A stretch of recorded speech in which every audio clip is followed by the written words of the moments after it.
Britain's news channel. In the GB newsroom, we bring you the news as it happens. With our team of dedicated journalists across the UK. We're ready to keep you up to date with what's happening every half an hour, every single day. Bulletins here on GB News. The People's Channel. Britain's news channel.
At least 30 people are injured as an Afghan migrant plows into crowds in Munich. It comes amid high tensions as world leaders meet for a security conference in the city. But is this attack a sign of things to come, much closer to home?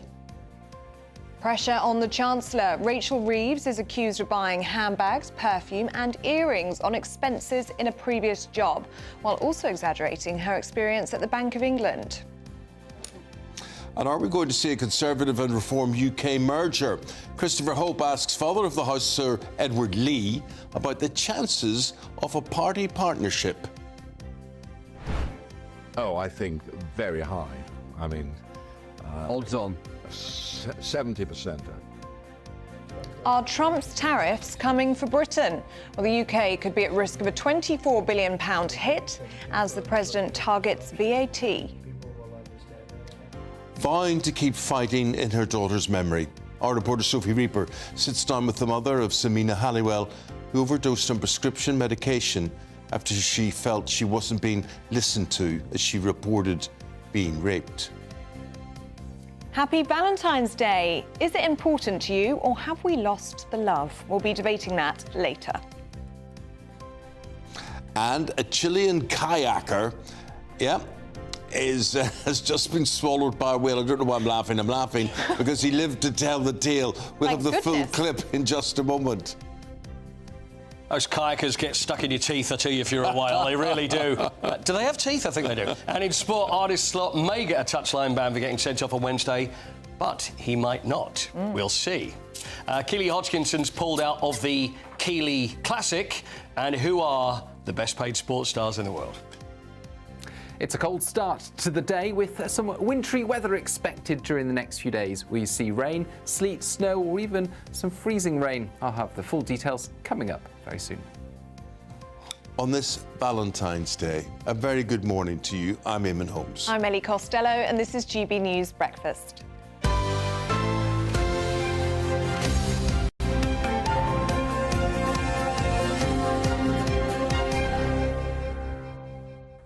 Happy Valentine's Day, everybody. Valentine's Day to you. And Eamonn, I really like your tie this morning. A lovely choice. I'm full of love hearts. Oh, you're full of love. On my tie today. Oh, they are. You didn't notice that? No, I didn't. I just saw the red tie. Yeah. That's lovely. Can we get a close-up on this? Yes, lovely red tie covered in love hearts.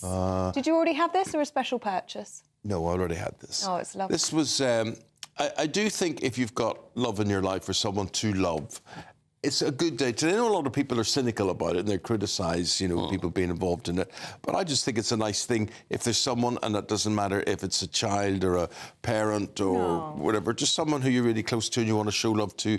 I think today is the day to do it. Love is all you need, as Paul and John sang. And love is in the air. Yes, and all that. Our favourite love hits. We could do a whole medley. Should do that. Yeah, that'd be nice, wouldn't it? Yeah. All show. You know what? I'm a bit worried though. Oh, why? Because I've got the card, But usually, because I'd be heading out very early in the morning, I'd write the card, leave it in the... Yeah. Forgot. So...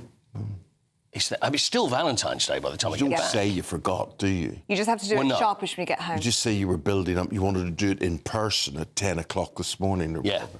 Have you done this Yeah. before, Eamonn? That's very good. there's the card. OK, hand it over. Right, good. Very good, very good. I haven't written my card yet. And who's the card you haven't? for? Is the card for your wife? Well, there's a few cards, yes.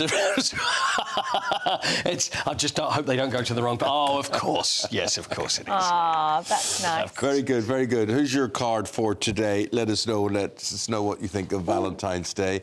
And also rhymes. I mean, do you write rhymes on your cards? You know, No, but that's a very good idea. Do you write rhymes on your cards? roses are red, violets are blue. He's an old Today's romantic. Valentine's Day and I love you. Oh, Do really nice. anything like And that. if you've got a message for your loved one as well, we will share your Valentine's Day messages today. And they can have it... What, even like those that. cryptic ones that you can't understand? No, just like... They drive me crazy, those cryptic ones. You know, you read those and it's like, well, what is that? Well, you know, and it's... Do the people actually know that it's for them? Or do you know who the people are who sent them? Yeah. That's Yeah. cryptic. Exactly, extremely If cryptic. you've got a lovely message you'd like to give to your husband or wife today, we'll help to share. Nice. tvnews.com/you'll say. Why it is such a good idea is that, you know, we sit here and we deliver so much depressing news of a morning, and today it'd just be nice to have love all around us as opposed to anything else. So we begin with some really depressing news from Germany. Police in Munich are saying at least 30 people have been injured. This was after an asylum seeker drove into a crowd of people yesterday morning. Well, the suspect, who has since been arrested, has been identified as a 24-year-old male and is reported to have previously had his asylum application rejected, but deportation suspended. Well, here in Britain, it raises concerns about whether we are left vulnerable to a similar attack if the government fails to clamp down on illegal immigration. Well, let's talk now to former advisor to Michael Gove, Charlie Rowley, who joins us in the studio. Good to see you this morning, Charlie. Good morning. And what's your reaction to what we've seen in Munich, another horrific car attack? Well, as you say, Germany. Exactly as you say, it's another one in Germany, a horrific attack where people who are going about their everyday lives in the morning, it was a organised sort of march by trade unionists, and a chap in a white Mini, as you can see, has driven into the back of the people at the back of that protest, taking out up to 30 people, including children. It is horrific. It is another attack, as you say. It's something that we're getting used to and seeing this all too familiar sight. People just ask why, Charlie. They look at that, they think, what's he achieving? What statement is he making there? And that's the question, because, you know, it's coming up to a general election in Germany where there's the rise of the AfD, that's the far right, There's the a big security alternative. conference going on. Big security conference taking place this weekend, so all the security ministers, defence ministers gathering in Germany, including Vice President J.D. Vance, to be discussing how you can control your borders, how you can control security, how you can increase your defence spending to keep this threat of terror, if it is a terrorist attack. I know it hasn't been labelled that yet, but you don't have to be too smart to work that one out, I don't think. But the question is it about people that come into the country, whether they're illegal immigrants or whether they are refugees, as is the case, whether applications are rejected or whether they are accepted, people are in this country, or whether these are homegrown terrorists? Because we have to live up to the fact that there'll be many people sitting at home that are British citizens, whether they're born in this country or they've come in through whatever routes, who are looking at things online, that are being coerced into things, that are wanting to commit It just acts of terror. leads us to the point, it's just a matter of time, surely, before it happens here. And we've seen it previously, not an attack necessarily on this scale, but the Westminster Bridge attack, remember all too well, the Borough Market attacks. We've seen, obviously, the Manchester Arena attacks, you know, and obviously, more recently, an attack in Southport on a young children's dance class. It is horrific, the types of attacks that take place. I know, I mean, we were joking, we were jesting, we were talking in light about Valentine's Day, the start of the programme there, but this is the antithesis of what Valentine's Day is about. You know, on a day that should be about love, that is hatred, absolute hatred, what's involved there, and pointless, mindless violence as well. It's poisonous. It is someone who has deliberately woken up in the morning at 10:30 UK time to go into a car, to drive into, plough into innocent people that are there with their all right that they've got to be there to protest about something that is obviously well within their rights, and take out innocent men, women and children. And it goes to your point, you're absolutely right, Eamonn, Valentine's Day is about love for whether it's a partner, but it's also about love from the families, from mothers to sons and daughters. And it comes as well, I mean, we've been hearing from Katie Amos, who's the daughter of Sir David Amos, talking about, well, how do you prevent something like this in this country when we've got the Prevent programme, which clearly is not fit for purpose, when we've got individuals seeping through the cracks? And it's that case, and it's the case of Axel Ridikwana in Southport, who was part of the Prevent programme, and the Prevent programme has clearly failed, so there's many questions to answer about that. And then if you look at things like Valdo Callicain, the Nottingham killer, that was assessed by medical professionals, mental health professionals, but they didn't follow it up. He didn't take his medication. He was let loose on the streets. And now we're having a national inquiry about that. There are only so many national inquiries you can have about things before actually a government's got to get a grip and be tough on people who might be at risk to the general public. Let us that's what Charlie's saying there. But you please do let us have your views on this. Have your say, and we'll reflect those throughout the programme. Now, Charlie, the other thing I want to talk about on the political front, we have an interview. Christopher Hope has interviewed Sir what's his name? Edward Lee, is that? Who's leader of the House. And he said, and it really shook me there, he said the chances of a merger between Reform UK and the Conservative Party was about 70%, not 7%, but 70%. Yeah, that's right, and I think he is the most senior Conservative to actually be as bold to say, I think it's obviously more than likely if you're at 70%, and which is extraordinary for someone in the Conservative Party to say, just when they've got a new leader under Kemi Badenoch.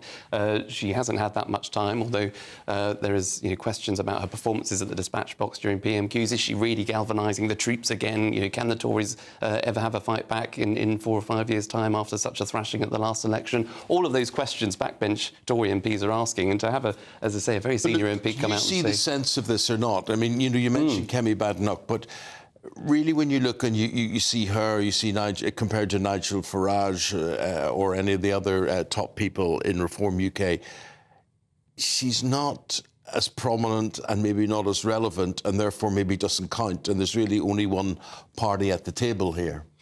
And I think that's the issue. So in 2019, it was obviously a conversation between Boris and Nigel Farage that was running the Brexit party to say, look, let's not split the vote. Let's not let Labour in through the back door. And Nigel stood down a lot of Brexit party candidates in those seats.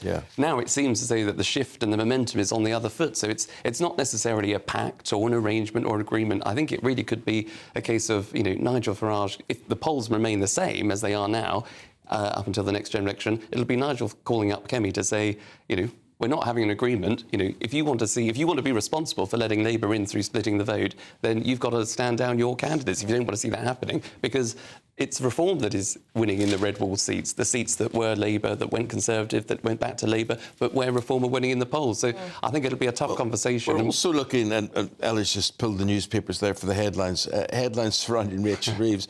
And I must admit, I've looked at this whole thing and I thought, just when you think, well, it couldn't be that bad, you look at it and you look at it again, and it is that bad, isn't it? Well, this time it's a BBC investigation that's lasted 3 months, which they claim shows that she was exaggerating her CV, and she's being probed over expense claims that she made while she was at HBOS, the bank in Scotland. What do you make of this, and can she be trusted with the economy? But not only that, to say that she worked for the Bank of England for 10 years when she didn't, it was 5 years. 5 years, yeah. Yes. And when you stake your whole electoral victory on telling the country, look, the country's broke, the economy is in tatters because of the Tories, vote for me for security, vote for me because we can manage the finance. I was an economist at the Bank of England for a decade. Of course, that turns out to be totally fictitious, to be polite about it. She was only there for 5.5 years. The thing that amazes me is, if ever there was a more unlikely looking person, she don't look at her and think, well, she's a Chancellor.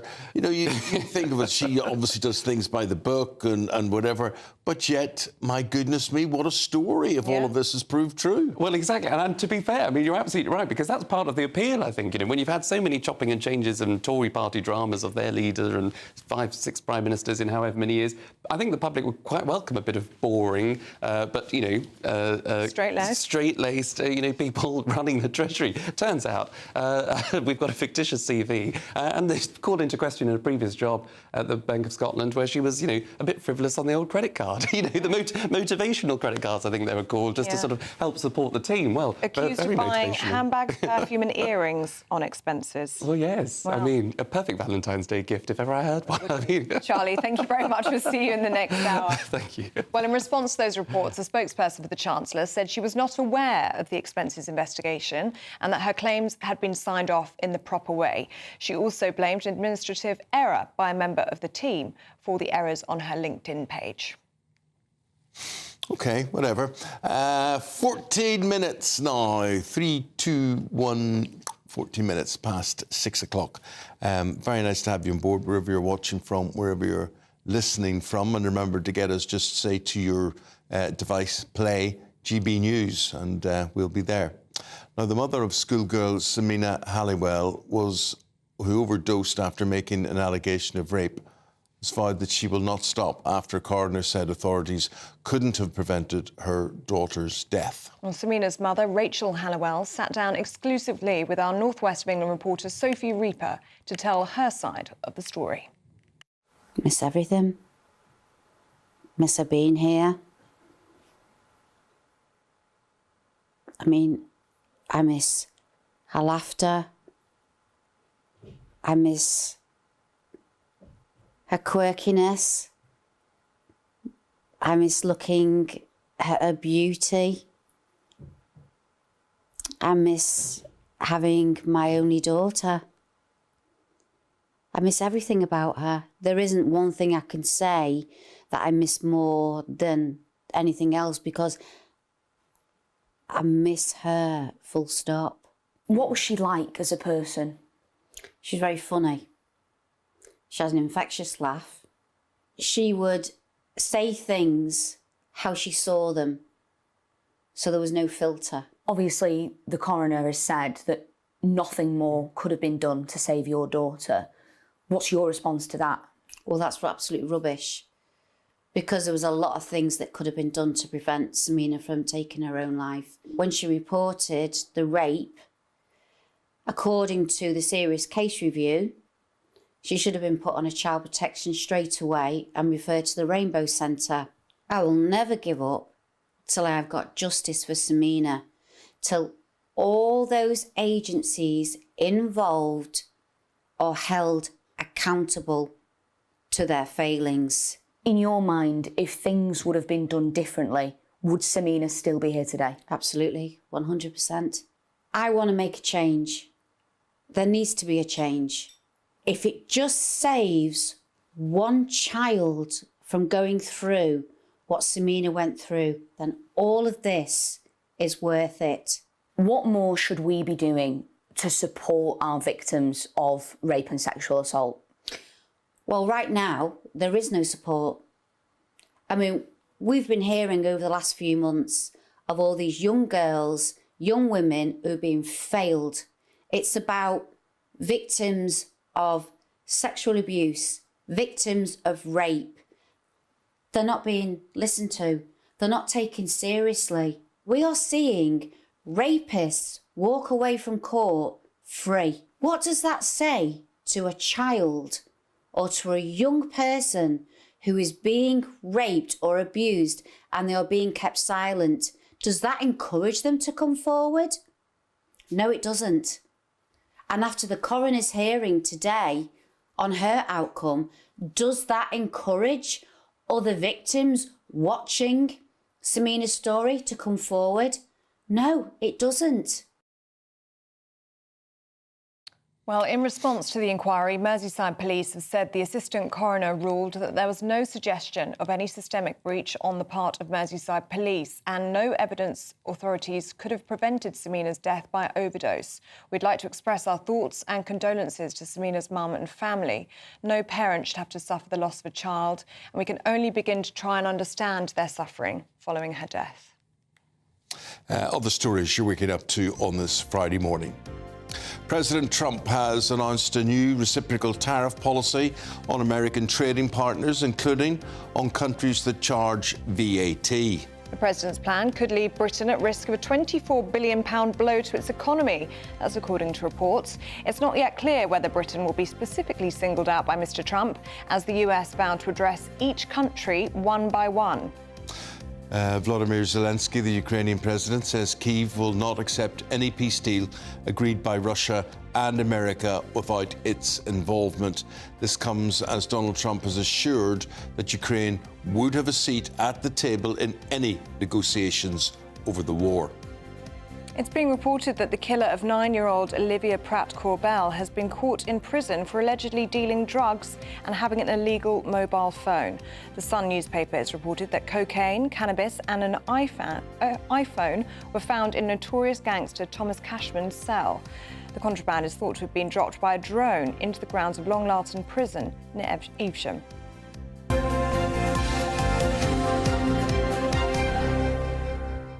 We're going to have a quick look at the weather with Aidan McGivern, and then we've got a man-eating whale right after that. Where do you see this one?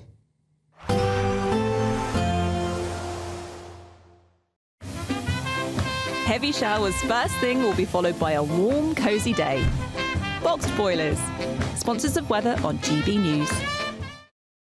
Hello, a very good morning to you. Welcome to the latest update from the Met Office for GB News. It's a cold start out there for many of us, a frost in places, but also some sunshine. However, it is going to turn increasingly cloudy from the west, with rain in places. We're already starting off with rain across parts of Northern Ireland into the southwest of Wales and the southwest of England, where it is also cloudy and windy. And it's this weather that will tend to move eastwards erratically during the next couple of days.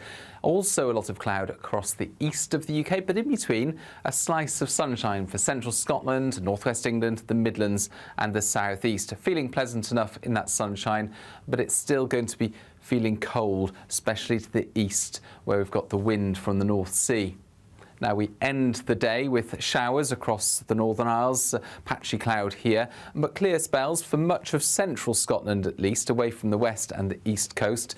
It's going to be another frosty one overnight. And for northwest England, parts of the Midlands, this slice of clearer air is becoming narrower as cloud advances from the west, and that cloud giving outbreaks of rain for Wales and the southwest as well as Northern Ireland as we end the day. Now the cloud and the rain, as it moves across the Welsh mountains, could turn to freezing rain or even some snow in places. So a few slippery surfaces on higher ground of Wales by the start of Saturday. It then pushes into the Pennines. Again, freezing rain to start things off on Saturday over the hills. But the east, at least, is going to start off cold with a frost in places. And that means as the rain moves its way into parts of northern England and central Scotland, we are likely to see some sleet and snow in places, but it's going to be patchy and mostly settling over hills. Meanwhile, milder air is making inroads across western parts of the UK, so temperatures back to average for the likes of South Wales and the southwest, but it will continue to feel cold in the east. Expect a warm front, moving from the kitchen right through to the rest of the house. Boxed Boilers, sponsors of weather on GB News. Now, at the start of the programme, we showed you this picture, and it was, in case you think it was AI generated or something. So it's a big whale, right? And there's a man in a canoe, and he's in the sea, and the whale decides he fancies a bite of him. And so I don't know if that's him, if he's gone down yet. Is that his head bobbing around? So that's him and his kayak there, and the whale comes after him and goes. Is that when he spat him out, or is he? He's just spat him out. So he gobbles him up and then he spits him back out. We need to see him being gobbled, basically. Here, let's see. No. Oh, guys, we've missed the all-important bit, the bit where the whale swallows him. It was right at the start. It's very, very quick. But this is Adrian Simancas. He was off the coast of Chile. There you are. The whale surfaces and gobbles him up just like that, up in his yellow boat. And then it decides, no, I don't like this. Oh, no, I don't like that, and spits him back out. And spat him out again. It was only in the whale's mouth for a few seconds, thankfully. Yeah. But this is all captured by his father, who was in another kayak and just so happened to be filming at the time. And his son said, I thought I was dead. I thought it had eaten me and that he'd swallowed me. So it is almost like a biblical miracle, isn't it? It's like Jonah and the whale all over again. It is. Yeah. But thankfully it only lasted a few seconds. But what incredible footage. Goodness me. Crazy. Going viral. It's all over the internet this morning. It's incredible. Okay. But he lived to tell the tale.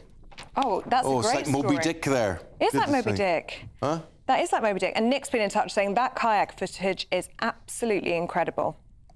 What a story to tell. Yeah. You'd be saying that down the pub, wouldn't you? No one would believe you.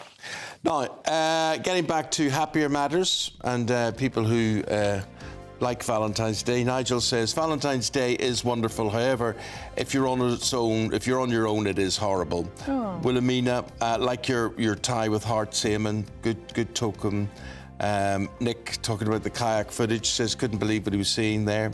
Jan, Valentine's Day, I don't think my postie will get a hernia or a slip disc carrying sackloads of cards to my door, says Jan. Yeah, Nick says, very well said, Eamonn. Too much doom and gloom in this world. So although I'm usually a bit cynical about the commercialisation of Valentine's Day, it's actually really nice this year to spread a little bit of love. And a few dedications. Edward says, my Valentine is my wife of 52 years and her name is Lorraine.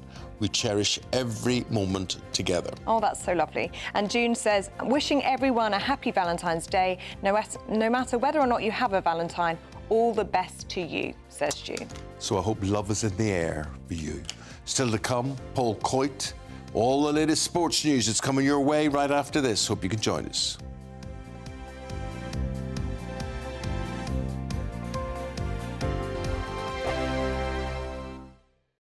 It's Patrick Christie's Tonight, and here we do things differently. It's explaining the absolute madness of this, doesn't it? It's explosive. I mean, this is very good. It's lively. 850. Your government sat there, Sean, and it did nothing. It's controversial. And the Middle East has been in turmoil since before I was born. It's everything you need to kickstart your evening. Everyone's had their Weetabix tonight. I love to see it. That's Patrick Christie's Tonight, weeknights from 9 p.m. Only on GB News, the People's Channel, Britain's news channel. This is Britain's Newsroom, where your voice matters. It's just astonishing. With expert analysis and honest opinion, we don't just keep you informed. We bring you unique perspectives you won't see anywhere else. Can't argue with any of that. When the news happens, it happens here. On Britain's Newsroom, weekdays from 9:30 a.m. Only on GB News.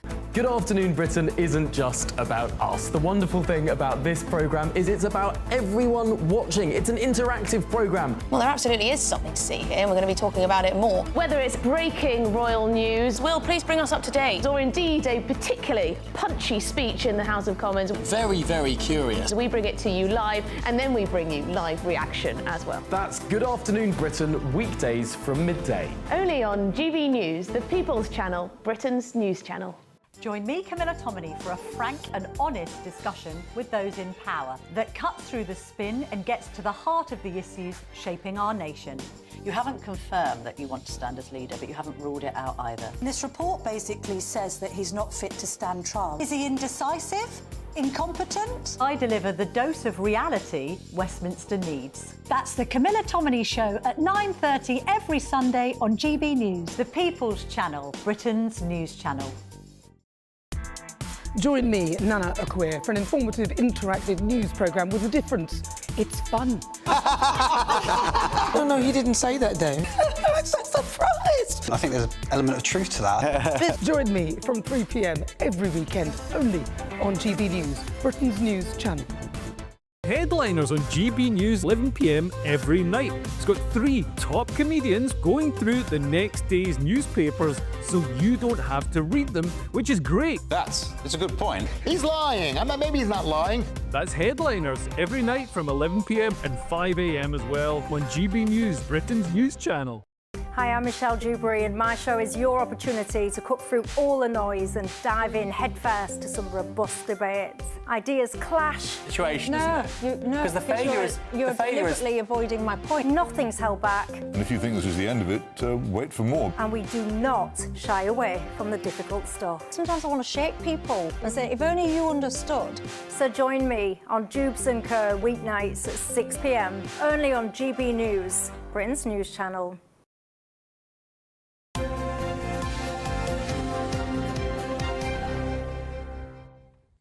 If you were my rose, then I'd be your sun, painting your rainbows when the rains come. I'd change my orbit to banish the night and to keep you in my nurturing light. You see, now that's a bit of class. Well, that's going to make me cry. Oh. I'm pathetic. No, That's lovely. But why are you pathetic? That's all about love. Oh, it's lovely. Really nice. Yeah. Is that one of your favourites? I just think it's nice because it's not always just, you know, roses are red, violets are blue type thing. There's really No, that's nice. some nice stuff Who's that there. by? Oh, why do you always ask questions that I can't answer? I'm very inquisitive. From somebody very intelligent, Well, anyway. clearly. It was very nice, very nice. Thanks, Eamonn. We'll have a few more of those, I hope, throughout the programme. The boy stood on the burning deck. Paul Coyte is here with us as well. Happy Valentine's Day, Paul Coyte. Happy Valentine's Day. Do you ever send a Valentine's card to anybody that is not a Valentine just to say Happy Valentine's Day instead of... You mean like you feel sorry for them? Yeah, yeah. No, I haven't done that. Well, I've never sent... I've just had quite a few. That's all. I just wondered. Have you never? Have you ever sent one of those? No, but sometimes I'd give them to, like, my mum or my sister or Yeah, that's it, family, Paul. just to say love you. Oh, that's interesting, but OK, so that's allowed, though, is it? That's... Are there rules? Yeah, for the it's all Valentine's about Day? love. All It's about the love. It's all about that's the love. nice. I know people give them to their dogs and their cats and stuff. Oh, yeah, that's... I think that's nice. So what sort of love towards Arne Slot? Don't really know, actually. We're the way things are going. We're on the fence. It's a bit bizarre because Arne Slot got sent off, didn't he, in the... after He obviously walked up Everton and said game. something quite sarcastic. Well, yeah, because he went over to Michael Oliver, the Shook his referee, hand. and he shook his hand, and then he said something like this, we're doing a Dutch fashion, and then he's like, red card. So off he goes. I could guess what he said. I could guess. It wasn't double Dutch either, was it? It was something a little worse than that. So we don't know exactly what it was or how bad it was. But the thing is, on the Premier League website, they usually put a little who's banned, who isn't. And Arne Slot was put on their 2-game ban, and then it disappeared. Ooh. So I don't know whether there's some crazy loophole that is either actually he didn't say what we thought he said, or whether he did or not. But usually in that situation, there we are. Look, you see there's a bit of argy-bargy going on. This is what happened afterwards. And I was telling you earlier, I was speaking to Jan Mulby yesterday, an old Liverpool legend. He was there, and he was there reporting for Danish TV, and he does all the... And he said, as a Liverpool fan and an ex-Liverpool player, when it actually went to VAR, and after Everton had scored, he was actually thinking... I hope this is given, because it really was. It looked like it was going to kick off because of the whole energy, everything, you know, the last Merseyside derby. Last kick of the game. Exactly. Something was going to happen. So it was almost like he was told, look, if you're being who you are, I wouldn't leave if I was you right now. So it was that dangerous. It was that wobbly. But as far as Slot's concerned, we don't know whether he's actually going to be on the bench at the weekend or whether he will be. We won't know till we see it. Do you know what? I don't think it really matters whether he's on the bench or not. He's a top manager, top team, and I don't think it matters. You know what, though? I don't know about you, but if you're a manager, it always amazes me how when you're... They're always pitch side, and you can't see everything that's going on. It would make more sense. Bob Paisley used to do that. Risen. Sit up, and then you can see the whole... the whole pitch. No, But agree. Anyway. Right, now tell us about Keely Hodgkinson. Yes. Love so her. she has her own event. Yeah. And she is the Olympic 800-metre champion. She is indeed. And she's the Sports Personality of the Year. And you love her, don't you, Ellie? You do love Keely Hodgkinson. I adore her. I think she's beautiful. I think she's talented. I think she's humble. She's everything. She's everything. Great influence. She's the full package, a great influence, a great role model for young girls. There we are. There she is in the 800-metre final. She's the best of British, isn't she? Well, she's going to go for the world record. It's now, well, where do we go from here? You know, what's she going to do next year? And the whole thing is go for the 800-metre world record, which is still held by Ludmila Kratochvilova, who set it back about 43 years ago. And if you remember, back in the days when Eastern Bloc athletes... I mean, this is, you know what I'm saying. She was built like a... stood for 43 years. Yes, exactly, because... You raised some questions. Yes, exactly. And, there was something going on there. I think it was probably her moustache that probably gave it away. But this was a tough woman. This was a fast, tough... But anyway, Keely Hodgkins, it's going to be tough for her to break. But what she was going to do is enter try and break the indoor 800-metre record in Birmingham this weekend. Yeah. And they called it the Keely Classic with 2 Ks. It's the Keely Classic. Everybody come in, try and see Keely break the world record, which is great. But then yesterday, Keely's got a hamstring injury. No. So now... So disappointed, yeah. It is really disappointed. And she said, I won't lie, when I got the news this afternoon, I shed a tear. Bless her. So we're looking for maybe a new Keely to enter the Keely Classic, because you can't have a Keely Classic. Who have we got? We got a Keely? What's the any best other we've Keelys? got? Is there another Keely? Keely Hawes, the actress. Keely Hawes, we got Keely? Oh, look, they're on the case. Here we are. So there's... Dig it up for the archives. You know what? The timing of this gag has worked really well, hasn't it? So there we are. That's the only possible famous Keely we could think of. She'd be great as well. Do you think so? Yeah. So maybe Keely Hawes should step up to the plate and run it, because you can't have a Keely Classic without a Keely. OK.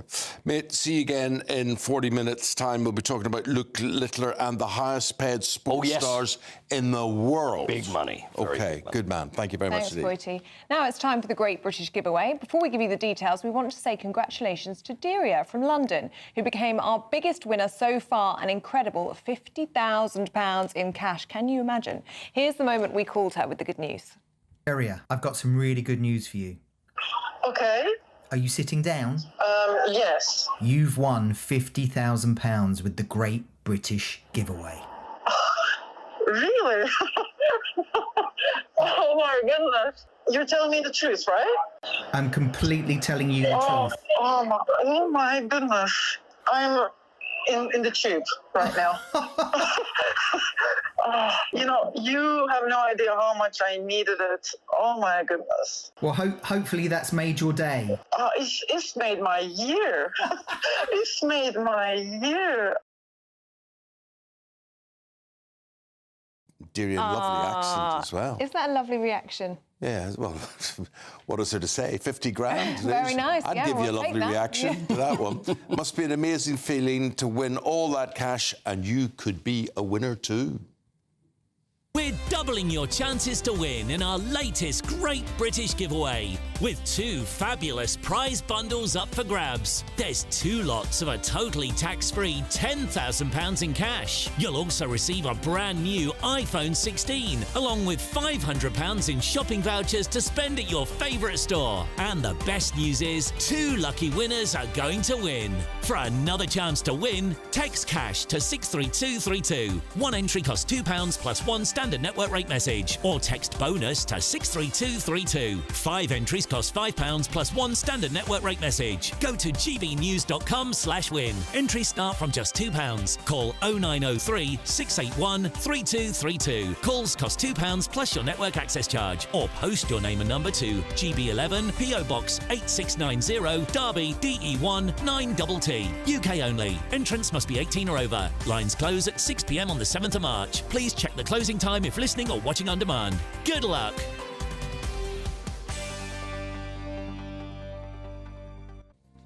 Still got loads of nice Valentine's Day messages coming through.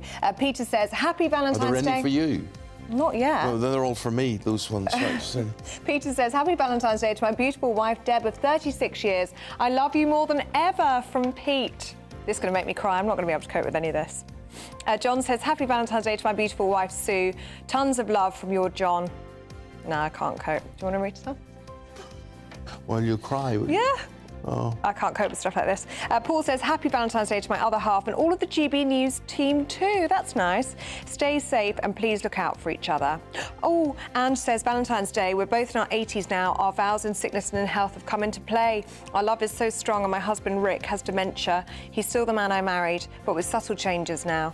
We laugh and joke every day, and our second chance of love that came late in life has even more meaning. Well, we've got more love stories. Nigel Nelson and Claire Purcell. They're husband and wife, so they are. And they're going through what the stories are making the news next. Hope you can join us. The latest GB News travel. Good morning, I'm Russell Holding. In Aberdeenshire, the A950 is closed off the A90 in Peterhead after a vehicle caught fire. There are delays of up to half an hour to Stena Line sailings between Cairn Ryan and Belfast. In Shropshire, the A525 is closed eastbound along Newcastle Road at Gravenhunger Moss after an accident. There are a number of problems in London. The A11 is closed each way along the Broadway in Stratford for an investigation. Nearly a dozen bus routes diverting there. On the South Circular, there's a lane closed eastbound at Baring Road in Lee after an accident. The A214 is closed along Annerley Road in Crystal Palace for emergency water main repairs. Thameslink train services on a number of routes through Blackfriars are suspended because of a signalling problem. And in Devon, the A30 is partly blocked westbound by an accident between Stoford Cross and Lifton Town, causing delays. You can stay up to date throughout the day by visiting our website, gbnews.com. Good Afternoon Britain isn't just about us. The wonderful thing about this programme is it's about everyone watching. It's an interactive programme. Well, there absolutely is something to see here, and we're going to be talking about it more. Whether it's breaking royal news, Will, please bring us up to date, or indeed a particularly punchy speech in the House of Commons. Very, very curious. We bring it to you live, and then we bring you live reaction as well. That's Good Afternoon Britain, weekdays from midday. Only on GB News, the People's Channel, Britain's news channel. Join me, Camilla Tominey, for a frank and honest discussion with those in power that cuts through the spin and gets to the heart of the issues shaping our nation.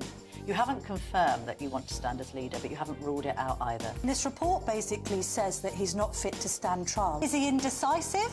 Incompetent? I deliver the dose of reality Westminster needs. That's the Camilla Tominey Show at 9:30 every Sunday on GB News, the People's Channel, Britain's news channel. It's Patrick Christie's Tonight, and here we do things differently. It's explaining the absolute madness of this, doesn't it? It's explosive. I mean, this is very good. It's lively. 850. Your government sat there, Sean, and it did nothing. It's controversial. And the Middle East has been in turmoil since before I was born. It's everything you need to kickstart your evening. Everyone's had their Weetabix tonight. I love to see it. That's Patrick Christie's Tonight, weeknights from 9 p.m. Only on GB News, the People's Channel, Britain's news channel. Mornings don't have to be tiresome, especially if you have the right company. Wake up to news as it happens, opinion and debate, and of course, a little bit of entertainment too. Because when the kettle's on, we're on. That's Breakfast on GB News, a show worth waking up for. Every morning from 6 a.m. Only on the People's Channel, Britain's news channel. We'll spread the news, you spread the word.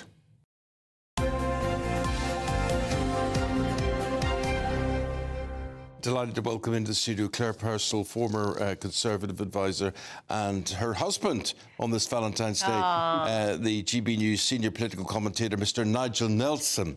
Are you all romantic today, or what way are you feeling today, Nigel? I'm trying to be romantic, yes, but yes. As soon as we wake up. Yes, that's good. Well, a lovely way to start your Valentine's Day together. Oh, absolutely. I mean, it's the best thing for us. To come in and do have a what row. we love to do and have a row, yeah. Right, well, let's begin, Nigel, with Rachel Reeves. Yeah. And this doesn't look good. I mean, we've got this high up our news agenda today, and she's now the subject of a BBC investigation into just how truthful she's been on her CV and more. What do you make of this? Well, I mean, first of all, this is exactly what the media should do. It should scrutinise our politicians, and if there are holes in their background, that they should be exposed. So we've got two things here. One is the fact that when she was at the Bank of England, she'd said she'd served for nearly 10 years. And it appears to be she served for 6 years. So that was on her CV. Then you've got a separate thing when she was at HBOS, where she was claiming expenses for dinners, taxis, handbags, perfume, jewellery, and the allegation is that she shouldn't have been. I think the answer here is that Rachel Reeves actually does have to come clean as to say, right, this is what happened or didn't happen. I think the CV actually one is a bit more serious, in fact, than the expenses one. The expenses one, she says she was never investigated, left on good terms, and it may well be that there was a culture there where that was okay. I think the CV one's a bit more tricky, because if you say, I worked somewhere for 10 years and you didn't. Not just somewhere, the Bank of England. Yeah, exactly. I do think she has to actually explain where those missing years actually are. Well, she says it's down to her team, and they've made mistakes when they've been updating her LinkedIn. Well, some mistake to make, but it makes her credentials to be Chancellor that more important, and they shouldn't be. Yeah, absolutely. And I think to then sort of shrug your shoulders and say, this is one of my team that's made a mistake, that's the worst kind of answer that you can give. That's not coming clean. That's not saying, let me have a look at it, let me investigate it. You're trying to put the blame on somebody else. See, the thing that gets me, Claire, is I don't look at her and think she's shifty. She looks safe. She looks, you know, she looks conservative in many, many ways, and the sort of image you want as a Chancellor. This sort of really surprises me. I also wonder, would as much scrutiny be placed on a man if it was a male Chancellor? I do think that she's been singled out for some quite misogynistic behaviour. No, I don't think it would.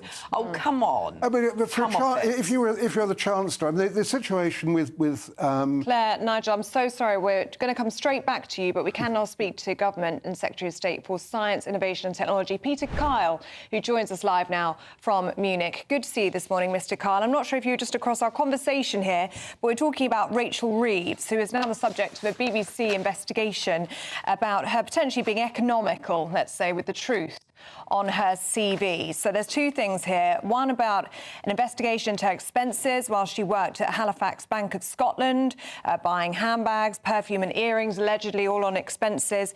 And then we have the LinkedIn issue, the online employment history, where it's now found by the BBC that she'd left a role at the Bank of England 9 months earlier than thought. The second time this has happened. So instead of 10 years at the Bank of England, it's now looking more like 5.5. But she's previously claimed to Labour Party business conferences as little as a year ago that she spent the best part of a decade as an economist at the Bank of England. This is very serious, isn't it? Look, on the first one, the BBC reporting, that the person who was director of HR for HBOS at that time says that no file passed her desk. She was totally unaware of it, that there was no investigation that she was aware of. But, you know, Rachel Reeves has said that there was none of that. And on the CV thing, she's apologised that somebody, you know, who works for her did an account for her on LinkedIn, and there was a 6 or 9 month discrepancy. But look at what we're talking about here. We have somebody who is a trained economist, who has worked as an economist, who has brought that experience into government, and just look at the results. We have finally... Yeah, but we're not talking about what is truthful. We're talking about what is not truthful. And then the point is, and I agree with you, Peter, you know, that's an impressive CV that anybody would have. Why the need to embellish it? Well, as I said, you know, she has addressed these issues so many times. Somebody on her team created a LinkedIn account, and there was a 6 or 9 month discrepancy, a 6 or 9 month discrepancy. And what we're talking about here is our economy. And when you see what she has achieved since she's got in, what she inherited as Chancellor, what she has done to fix the foundations, to get growth into the economy based on investment in the fundamentals. Well, she has, because just this week we saw that the economy is back in growth again. She herself 0.1%. She herself has said that that's not enough. But after just 6 months of government, a few months after the budget, when we have inherited a £22 billion black hole, you can see that we're getting the fundamentals right. And when you look at where that growth is coming from in those figures, it's coming from predominantly growth in construction. And look at what we've been talking about as part of our growth plan: expansion of Heathrow, the Oxcam link, 1.5 million houses. This is just the start, because none of the shovels in the ground are there yet from those projects, but we're laying the foundations for it. You can see, because of her training, because of her background, she understands how to fix our economy and get the growth into it. So look at the actions, not just the words, but also just look at what she is using her experience for. And I think it's going to benefit our economy hugely.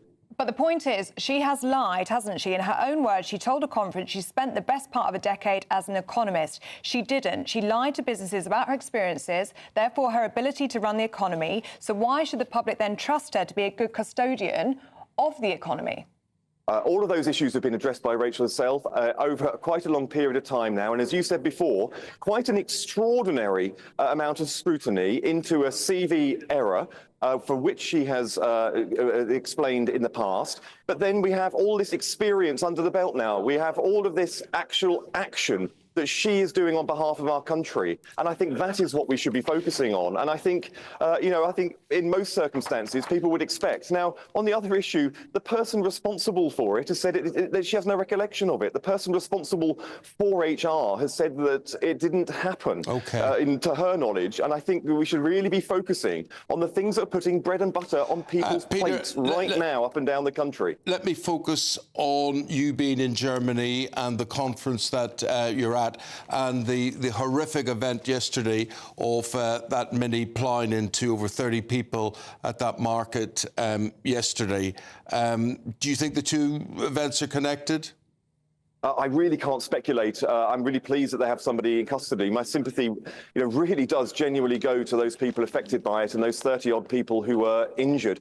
But look, I'm here at the moment today to announce that we are repurposing the work we're doing to keep people safe from emerging technology, particularly AI. And it shows that, these are the sorts of issues that we really should be tackling. So, I'm being very honest now for the very first time about the work that we are doing as a government to test those emerging models of AI, those very, very cutting-edge ones, for things that could be a threat to our national security, including things like chemical and biological development and deployment and use against us.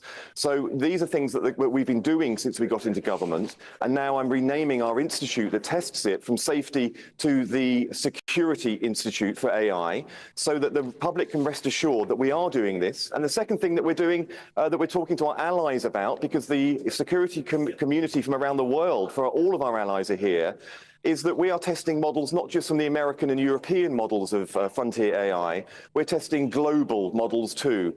And the bits of information that we are now understanding, because we do world-class work on this, really truly pioneering work, where we see security threats, we will share those threats and information with our key allies around the world. This is Britain using our scientific, our security insight and sharing it with the global community for our allies to keep British and people around the world safe. Mr. Powell, almost out of time with you. Just wanted to ask you about Sir Ben Wallace, the former Defence Secretary, his comments in the Telegraph today. First of all, saying that 2.5% spending on defence won't even touch the side. Of course, President Trump asking 5% at the moment.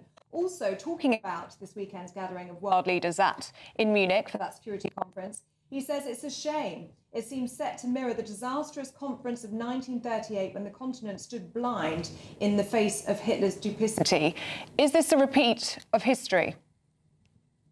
Well, the first thing to say is the last time our GDP spending on defence was 2.5% was the last Labour government. The next time that it will happen will be under this Labour government. So we are investing, we are making sure that we are getting after the defence review that is underway at the moment, that we are going to repurpose our defensive capabilities so that it matches the challenges that we have after the terrible situation that we inherited from the Conservative Party. And in terms of moving forward, these are the key things that are being discussed at this summit.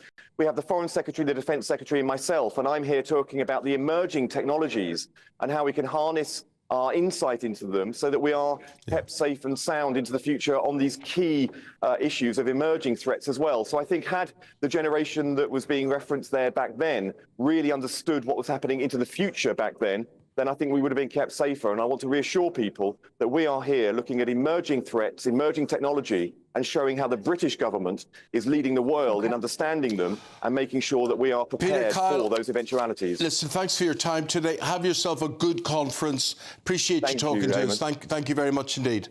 Thanks, Eamonn. Let's have a look at the European weather.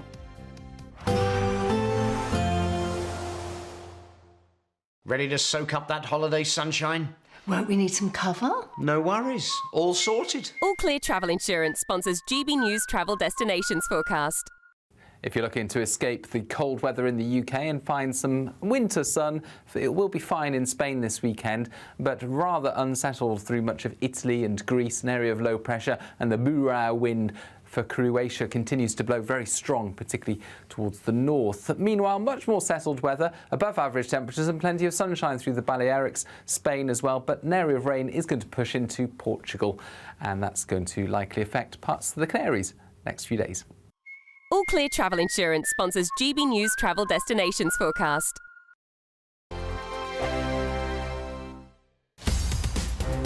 In the GB Newsroom, we bring you the news as it happens. With our team of dedicated journalists across the UK, we're ready to keep you up to date with what's happening every half an hour, every single day. Bulletins here on GB News, the People's Channel, Britain's news channel. Martin Daubney, weekdays from 3 p.m. First, mate, we had lockdowns. Then we had soaring energy costs. Then we had a hike in national insurance for employers. Then we had soaring wage costs. And now the government expects people like you to monitor what people say in boozers. And if you don't, you might get sued. I bet you feel like saying cheers to them, don't you? Look, it just looks like another war on pubs. You know, remember they tried to stop smoking outside as well. Luckily, they rethought that. But look, we've got everything stacked against us, Martin. And the last thing I need to do is go and get in people's conversations. At the end of the day, a pub is like an extension to your home. You know, it's a public house. Friends go to speak. Friends go to meet, unwind after work. It's none of my business what you're talking about.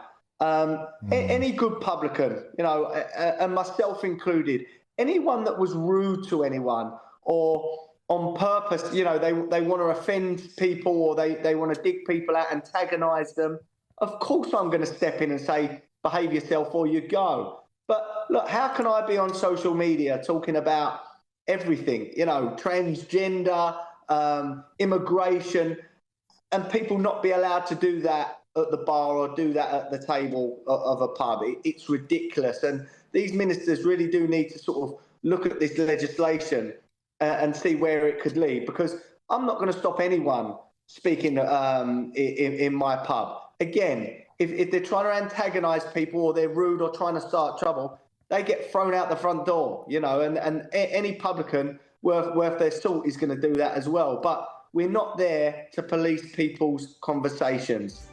GB News, the People's Channel. I'm Christopher Hope. From pop stars to politicians, I'll interview anybody in a pub who's got a political opinion. Join me every Friday on Spotify, Apple Podcasts, YouTube or gbnews.com, or wherever you get your podcasts.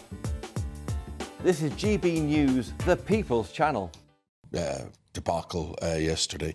And we've got Nigel and we've got Claire in the studio here. What did you make of what he had to say, Claire? Well, he talks a good game. He really does. And it's the usual bingo words of growth and getting the economy moving and change, and the black hole and the Tories are awful. It's that kind of thing. I mean, I quite like Peter Kyle. I think he's very good on the science and technology. He is very good. And he's very good at saying that we shouldn't be judging Rachel Reeves in any way because of these new revelations about her. But should we be judging her? Yeah, absolutely. He was calling it a discrepancy. Yeah. Well, to me, it's not a discrepancy. 5 years of a discrepancy. Lie. Yeah. A discrepancy would be maybe a couple of weeks in the wrong place, but this isn't. And it's not a rounding error. And it's not just LinkedIn, is it? It's what she said at conferences before. Yeah, that's the point. I think you made the point there that she's actually said these things in speeches. Yes. It's not just an aide who got it wrong. I don't think, by the way, this is actually a huge number in the sense it's not a resigning offence or anything like that. I do think she has to actually make clear why she said what she said. Why she didn't correct it. And why she didn't correct it, Yes. absolutely, Yes. yeah. I mean, just to pass it on to an aide is not fair, given that she said those things in speeches. So she ought to correct that. On the growth front, look, we're not in recession. That's actually a plus at the moment. Is that all you've got when you've got 0.1% of growth and you're saying, well, yeah, great, look at that, it is growing? I wouldn't say great, I just said that it's better than it could be. So on the basis of that, at least, we're going in the right direction rather than downwards. OK, we're going downwards now. We're heading the break. Back after this. The latest GB News travel. Good morning, I'm Russell Holding. In Aberdeenshire, the A950 is closed off the A90 at the Howe O'Buchan roundabout in Peterhead after a vehicle caught fire. There are delays of up to half an hour to Stena Line sailings between Cairn Run and Belfast. In Shropshire, the A525 is closed eastbound on Newcastle Road at Gravenhunga Moss after an accident. Trains through Gloucester have been stopped because of a signalling problem. A number of problems in London, with the A11 closed along the Broadway in Stratford for an investigation. On the South Circular, the lane closed eastbound after an accident at Bering Road in Lee, and the A214 is closed along Alley Road in Crystal Palace because of emergency water main repairs. A number of Thameslink train services have been suspended through Blackfriars because of a signalling problem, and in Devon, the A30 is partly blocked westbound by an accident between Stoford Cross and Lifton Down. That's the latest. You can stay up to date throughout the day by visiting our website, gbnews.com. We're doubling your chances to win in our latest Great British Giveaway, with 2 fabulous prize bundles up for grabs. There's 2 lots of a totally tax-free £10,000 in cash. You'll also receive a brand new iPhone 16, along with £500 in shopping vouchers to spend at your favourite store. And the best news is, 2 lucky winners are going to win. For another chance to win, text cash to 63232. One entry costs £2 plus 1 standard network rate message, or text bonus to 63232. 5 entries cost £5 plus 1 standard network rate message. Go to gbnews.com/win. Entries start from just £2. Call 0903 681 3232. Calls cost £2 plus your network access charge, or post your name and number to GB11 PO Box 8690 Derby DE1 9TT. UK only. Entrance must be 18 or over. Lines close at 6 p.m. on the 7th of March. Please check the closing time if listening or watching on demand. Good luck. This is Britain's Newsroom, where your voice matters. It's just astonishing. With expert analysis and honest opinion, we don't just keep you informed. We bring you unique perspectives you won't see anywhere else. Can't argue with any of that. When the news happens, it happens here. On Britain's Newsroom, weekdays from 9:30 a.m. Only on GB News. In the GB Newsroom, we bring you the news as it happens. With our team of dedicated journalists across the UK, we're ready to keep you up to date with what's happening every half an hour, every single day. Bulletins here on GB News, the People's Channel, Britain's news channel. Join me, Nana Akwe, for an informative, interactive news programme with a difference. It's fun. No, he didn't say that, Dave. I'm so surprised. I think there's an element of truth to that. Join me from 3 p.m. every weekend, only on GB News, Britain's news channel.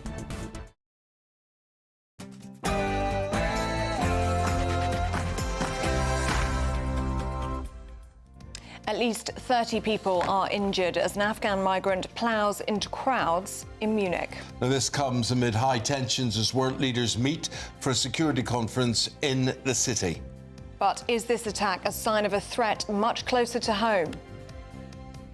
Pressure on the Chancellor. Rachel Reeves is accused of buying handbags, perfumes, earrings, all on expenses in a previous job, whilst also exaggerating her experience at the Bank of England.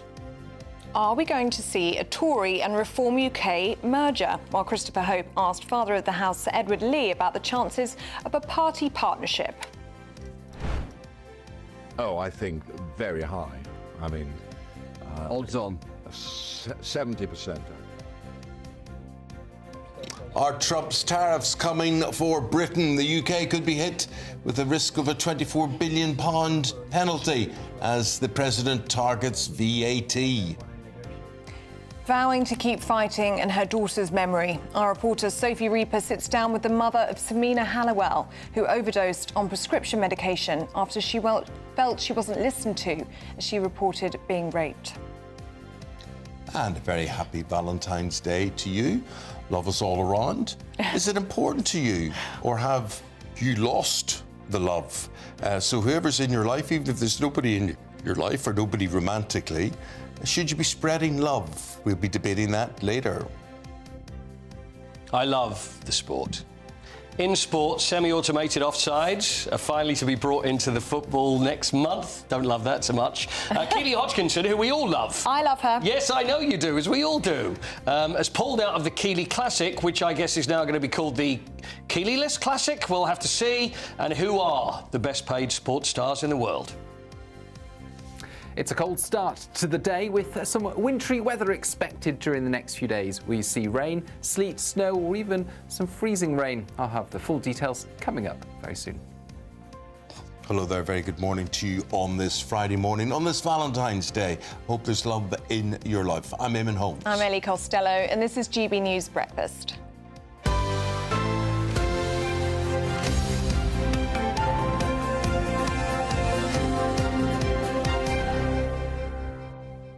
Loads of lovely Valentine's Day messages this morning. This is from Jade in Manchester, who sent through this picture of an early morning Valentine's Day breakfast for her family.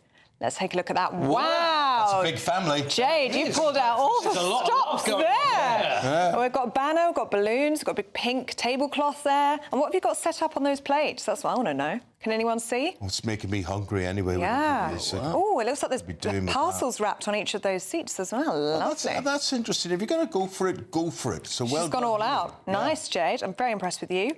Nana's been in touch saying my Valentine's Day today is... I wonder if it's Nana or Nana. Who knows? My Valentine's Day today is Bella and Bullseye. Bella is a miniature dachshund. I absolutely love her so much. And Bullseye is a very old Parson Russell. They love me unconditionally. And though they don't belong to me, they are my children. I absolutely love being with them. That is the thing. You will not get love to be greater than that the love the dog gives you.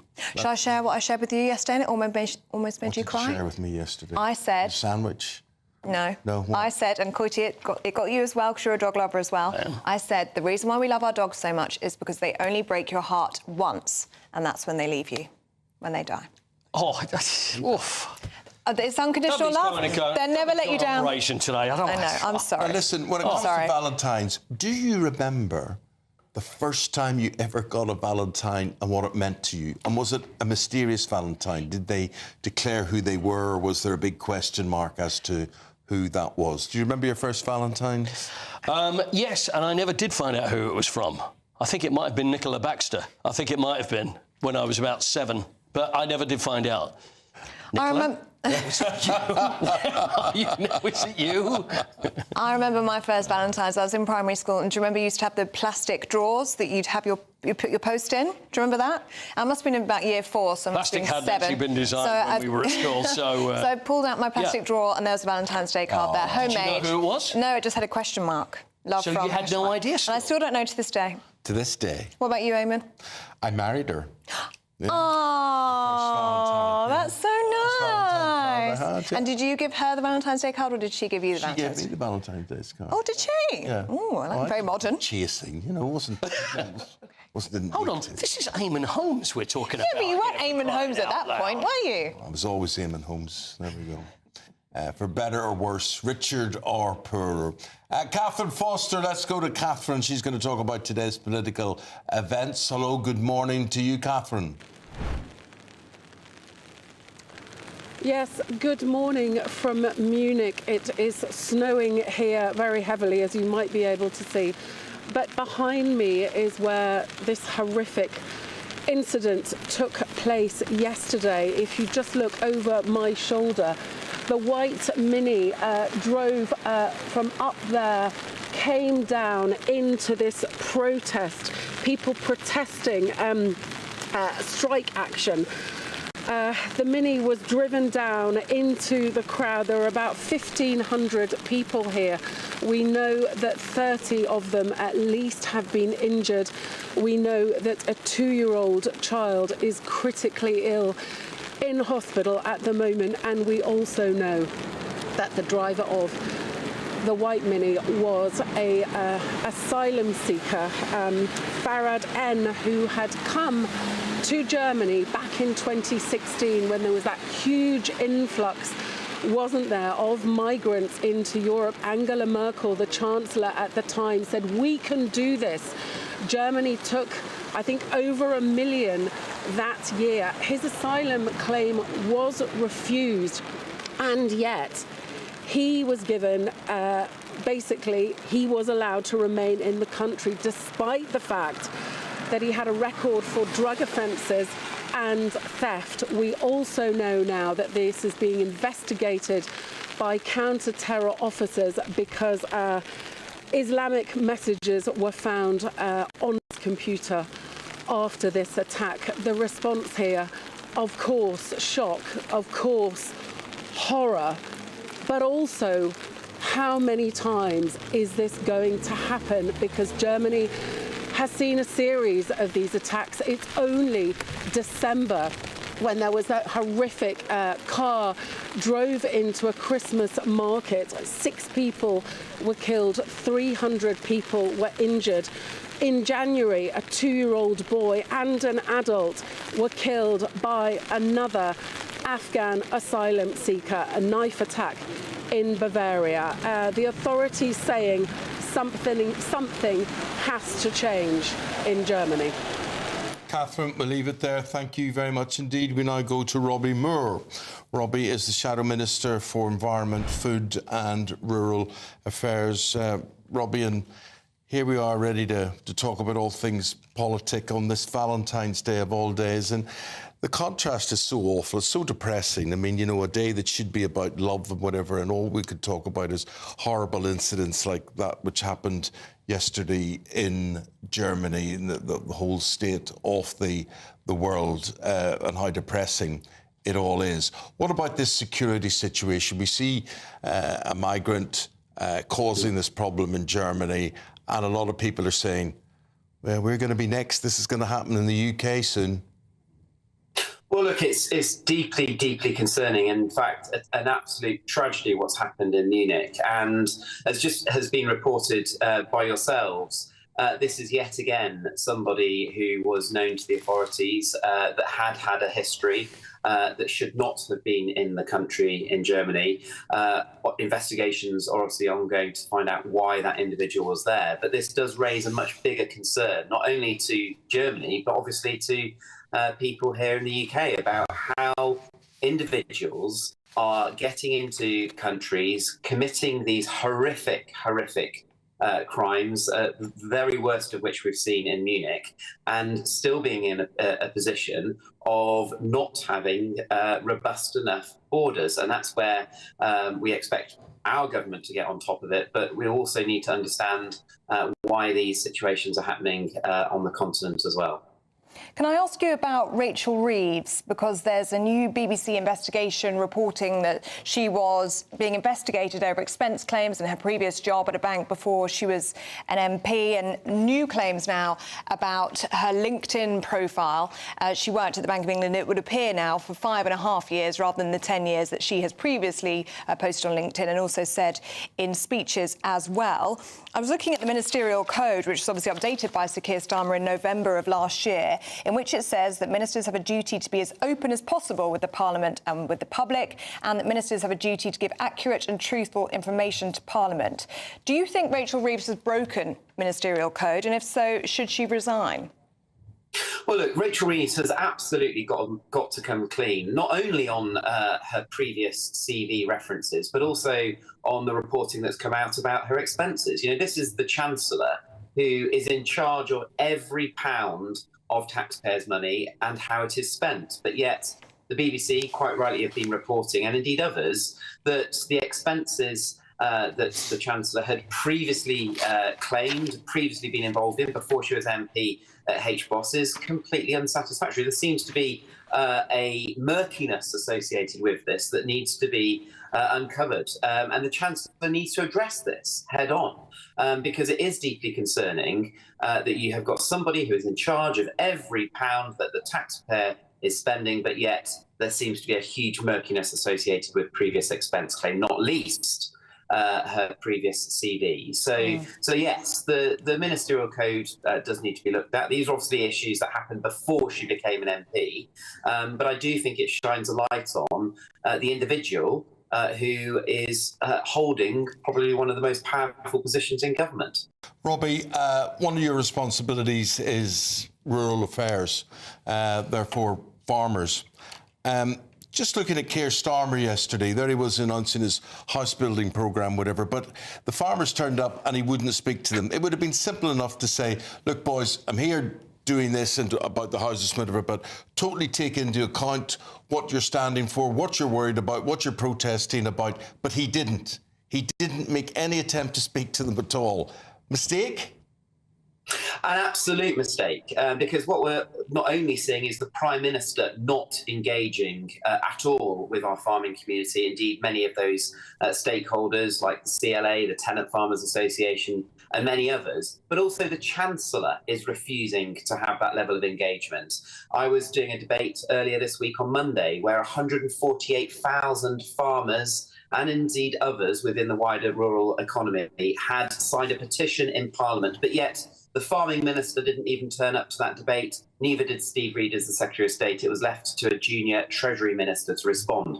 This is a serious issue, which we all know is going to impact every farming business. It's going to impact UK food production and also have a detrimental impact on UK food security. Indeed, I believe will lead to higher food prices as a result of the family farm tax and the wider budgetary challenges that this government has imposed. So, to your point, the government must listen urgently. They must change course and they must axe the family farm tax, because that's certainly what we will do as Conservatives. Can I ask you about President Trump looking now to target countries that slap VAT on products? So the UK could be at risk of a £24 billion hit. What's your reaction to that news? Well, look, we need to wait and see if the UK is going to be one of those countries that President Trump is looking at a tariff being imposed on. We don't know that level of detail yet. But yes, it is concerning that reports in the news last night indicate that if VAT was a measure that was to be looked at as part of tariffs that were being put on, there is that potential impact of £24 billion on the UK economy, and that is alarming. And therefore, I would expect the government to be having a very close relationship with the US, to be making our case as strongly as possible, because what we definitely don't want to see is any further impact on the UK economy, which would follow the hugely damaging impact that the budget has already had. Robbie Moore, just before we let you go, because we are almost out of time with you, but I just wanted to ask you about Father in the House, Sir Edward Lee. He's been speaking to GB News. He said there was a 70% chance of a Tory and Reform UK merger before the next election. What do you make of that?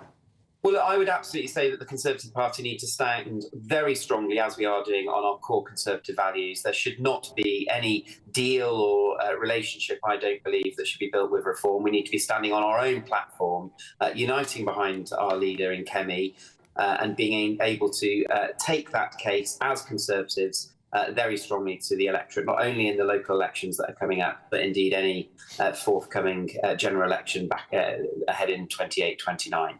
Robbie, got to leave it there. Just say about your constituency, Keighley and Ilkley, lovely part of the world. Lovely part of the world. That's very kind. Yeah, you must be very privileged to represent them. Ilkley Moor Bartat. It's a beautiful part of the world, It's a beautiful part of the world. Must come up and see you sometime. Thank you very much indeed. You'll be very welcome. Thank you. Charlie Riley in the studio now, and we were talking to Robbie Moore there about Keir Starmer not speaking to the farmers yesterday. I just, I looked at this and I thought, no matter what your politics are, who the heck's advising this man? I mean, this was such an own goal.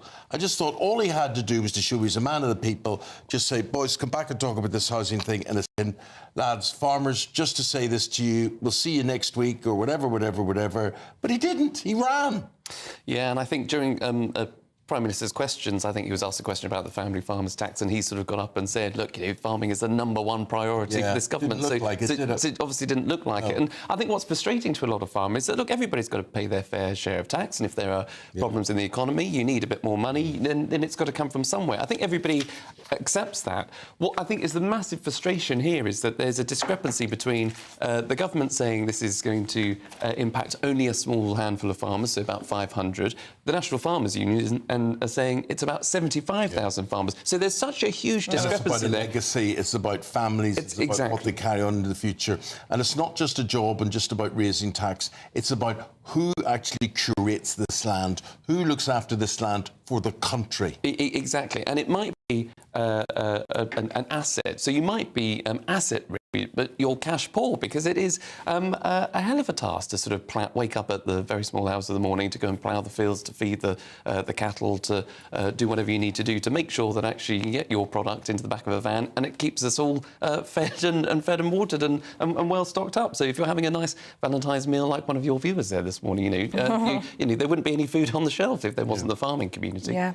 Can I ask about Rachel Reeves, which you just put to Robbie Moore there, whether she broke the ministerial code or not? Questions now about expenses at a previous job before she became an MP, and more questions about her online CV. Yeah, I mean, I think it'll be difficult to because, as Robbie said and you said, she wasn't a minister when, these rules were broken, so I don't think they can really find anything. But it goes to the heart of integrity. Keir Starmer has come in to say, we're a new government, we're going to be wider than wide, we're going to do things differently compared to those, Tories where, there was riddled with scandal after scandal. But it's embarrassing. This is the Chancellor of the Exchequer, talking about maybe leaving her old job under a cloud because of expenses claims, trying to tell the country that she was the most qualified because she'd been an economist at the Bank of England for 10 years. Well, that turned out not to be true at all. It puts a stain on public's opinion, and it breaks trust with the public, and that's what I think really riles people. And that's why when you're trying to instill confidence in the market, when you're trying to instill confidence in the economy, she's going about it the wrong way. I mean, Lucia's been found innocent of these expenses claims. This is an ongoing BBC investigation. And anything to do with money and anything to do with benefit in kind or whatever. And she is the Chancellor. She's there pulling up everyone else who's stepping out of line on the tax front. It's not a good look. It's not a good look. And as you say, those benefits in kind, it goes on to the back of, Sir Keir Starmer receiving glasses and clothes and all the rest of it, a time where he's sort of, raising taxes on working people. It's not one thing that gets you, but all of these things do add up, and it stays in the public's mind. And the question that just gets me is why? You didn't work for 10 years at the Bank of England. You worked for half of that time. Which is still great. Which is still great. But why stretch it? Why stretch it? And just credulity, just as... It is, yeah. Questions over that. I mean, it does make you wonder, is there then more to it? Because, why have you had to exaggerate it so much? Have you been missing out on something, or have you been really overclaiming? So let's see how it goes. Well, I'll tell you why, Charlie. Her official spokesperson said she wasn't aware of the expenses investigation and that her claims had signed off in the proper way. Yeah, she also blamed an administrative error by a member of her team for the errors on her LinkedIn page. 5 = 10. Charlie Riley, thank you very much indeed. We're going to get the weather picture. Is it going to be another grey day? Will there be any sunshine creeping through Aidan McGivern?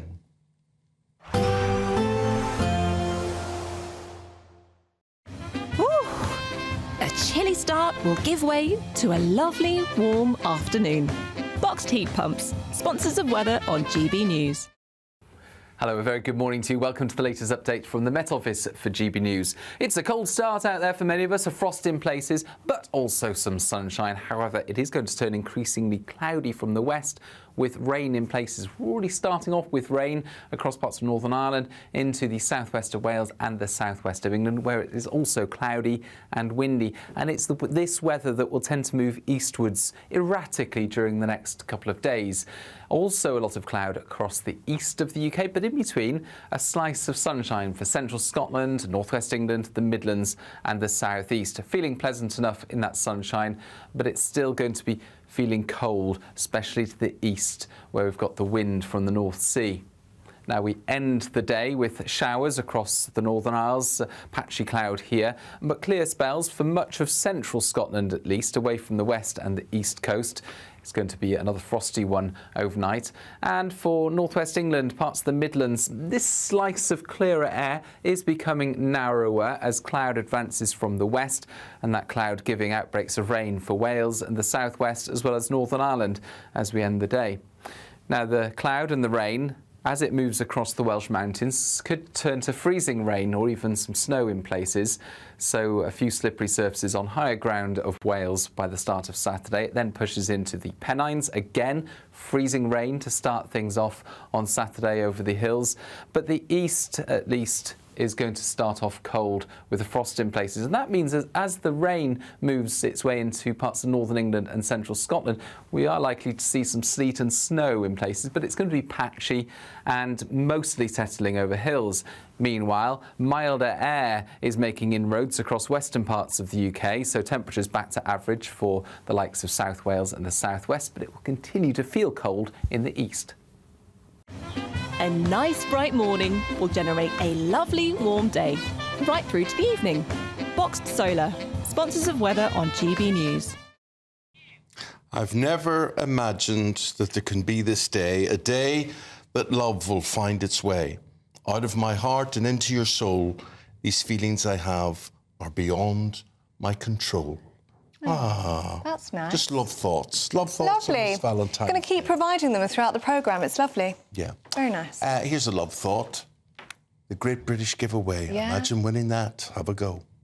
Don't miss your chance to be one of 2 big winners in our latest Great British Giveaway, as we have 2 prize bundles that have to be won. First, you'll win a totally tax-free £10,000 in cash to spend however you like. You'll also receive the very latest iPhone 16, and we'll send you on a shopping spree with £500 to spend in your favourite store. For another chance to win, text cash to 63232. One entry costs £2 plus 1 standard network rate message, or text bonus to 63232. 5 entries cost £5 plus 1 standard network rate message. Go to gbnews.com/win. Entries start from just £2. Call 0903 681 3232. Calls cost £2 plus your network access charge, or post your name and number to GB11 PO Box 8690 Derby DE1 9TT. UK only. Entrants must be 18 or over. Lines close at 6 p.m. on the 7th of March. Please check the closing time if listening or watching on demand. Good luck.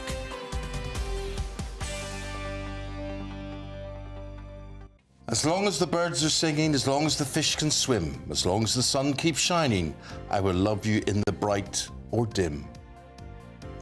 Oh, no, I like that one. No, I'm not sure. No, I like that one. Finished well. Okay. That's nice. That's nice. Okay. Just good Keep them love coming. thoughts.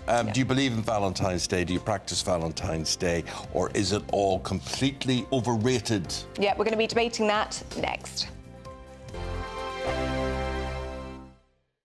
Hi, I'm Michelle Dewberry, and my show is your opportunity to cut through all the noise and dive in headfirst to some robust debates. Ideas clash. Situation, isn't it? No, because the failure is you're deliberately avoiding my point. Nothing's held back, And if you think this is the end of it, wait for more. and we do not shy away from the difficult stuff. Sometimes I want to shake people and say, if only you understood. So join me on Jubes & Co. weeknights at 6 p.m. only on GB News, Britain's news channel. Join me, Camilla Tominey, for a frank and honest discussion with those in power that cuts through the spin and gets to the heart of the issues shaping our nation. You haven't confirmed that you want to stand as leader, but you haven't ruled it out either. This report basically says that he's not fit to stand trial. Is he indecisive?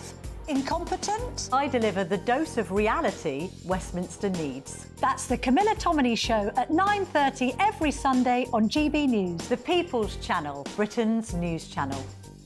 Good Afternoon Britain isn't just about us. The wonderful thing about this programme is it's about everyone watching. It's an interactive programme. Well, there absolutely is something to see here, and we're going to be talking about it more. Whether it's breaking royal news, Will, please bring us up to date, or indeed a particularly punchy speech in the House of Commons. Very, very curious. We bring it to you live, and then we bring you live reaction as well. That's Good Afternoon Britain, weekdays from midday. Only on GB News, the People's Channel, Britain's news channel.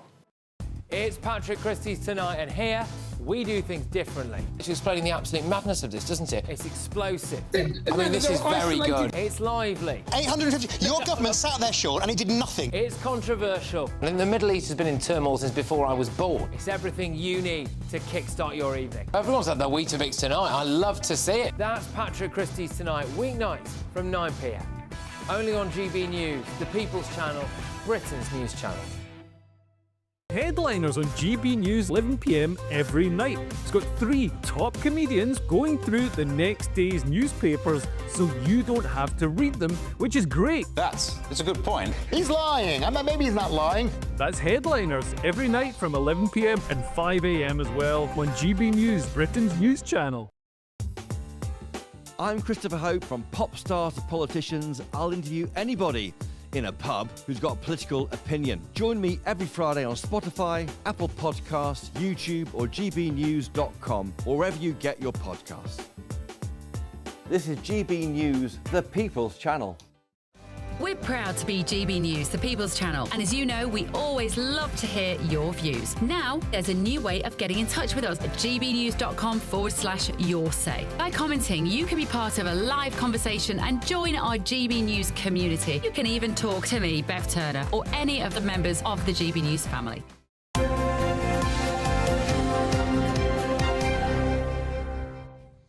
Do you like love songs? Yes. I like love songs. Can make me emotional. They can lift me or they can make me sad. Oh, you're such a romantic. Yeah. I love it. So what are you looking at? Ain't No Mountain High Enough. Yeah, that's a good one. Yeah. We're doing our wedding playlist at the moment, so there's lots of lovely love songs. I'll pull it up for you. We'll see. We'll do a comparison list, see if you like them. Because, of course, Valentine's Day is a topic that sparks love. Blame it on the boogie. I like that. That's not a love song. That's not a love song. But it's a good one.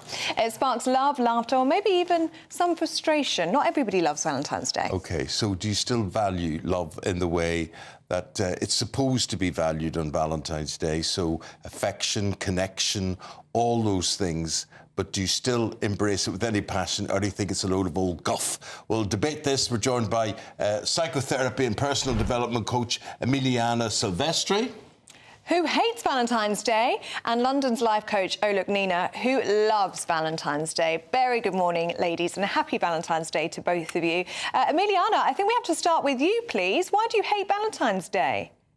Hi, good morning, everyone. I don't hate Valentine's Day. I just don't think it's necessary, and I don't think it's got anything to do with how we love. So love, contrary to what many people think, isn't a feeling, it's an action. And in order to stay in love, we need to take action every single day, 365 days a year, not just wait for that one day a year to give someone a blow-up balloon and think, oh, I've done my bit. No, I agree with you, Emiliana, and I agree with that whole sympathy. But all I would say to you is, if you've got an excuse, if you've got a reason to do it, why not? It's better than the alternative, isn't it? Yeah, I think that's the mistake we make. Oh, it's our anniversary. I hear this all the time at work with couples. Oh, it's our anniversary in 2 weeks, so we'll have a nice evening then. And I'm always like, why don't you have a nice evening tonight? You don't need to have a nice evening, wait for Valentine's or your anniversary or your birthday. And actually, I think people forget what love is. And love is the little things. It's the fact that my partner put the milk in the fridge that I'd run out of yesterday. That's what builds the relationship. And when people stop doing the little things, the relationship falls apart. There's 50% of us breaking up. And that's why. It's because we don't take action every single day. And so many people wait for, oh, Valentine's Day. Do you know how many people right now today would be like, I don't need the heart balloon. I need this person to help me make the bed sometimes. That's what would help us love each other more. And you'll find most people would rather that than have a teddy bear once a year. OK, that's a very convincing argument Nina. But you don't need it because you do love it, and you've obviously got love to give in your life. Exactly. And I come armed with love today. And I had a change of heart because I was on the other side of the fence last year. But why don't we need that reminder? As coaches, we often tell people and guide them when they are going wrong. So why not have an awareness day and see it as an awareness day as opposed to it's Valentine's Day and you have to do this and you have to do that? Why not just have it as a day that we're reminding people that give a little bit more love, because there's so much doom and gloom anyway. Let's raise our vibrations and love each other more. But you don't need I think that should be a daily event, not a once-a-year event. And I think it's dangerous to keep that to one day a year. But it's like I said, it's an awareness day. Let's just be having an awareness day for lots of different things. We have Christmas. The problem is, Nina, as you probably know, love is a way of life. Love is a way of life. And I agree with that. I agree with the daily things that we should do it every day. But it's a nice day to celebrate. It's a nice day to reflect. It's a nice day to have that celebration. Emiliana, what's the harm in that? What's the harm in just having a day where you celebrate somebody? There's no harm in that, except for it's really difficult to get a table anywhere on Valentine's Day, which creates these huge expectations, which people really hate. People, especially men, hate table. Do you need a table? We all need to keep our standards high, lower our expectations. It puts pressure on couples when they might not be getting on today. They might be having some resentment this week about the garage not being tidy and might not want to go and fake it tonight. And that's why we have to work on our relationship. Nina, you see, there are people, though, who are just not into it and they're not overly romantic. You get one partner who'll say, I will buy flowers, I'll buy a card, or I'll do something special, and the other one will say, oh, I don't believe in this is a lot of nonsense, and they just don't have that love gene, really. No, it's not everyone's cup of tea. It's not everyone's way to celebrate. I understand that. But at the end of the day, like I said, it doesn't have to be commercialised because everything's commercialised. Our lives are commercialised, but we just often don't see it. So why not celebrate something? And if that person doesn't like it, slowly, I know that I've come around to it. So if I come around to it, why can't anybody else? I truly believe in the power of love.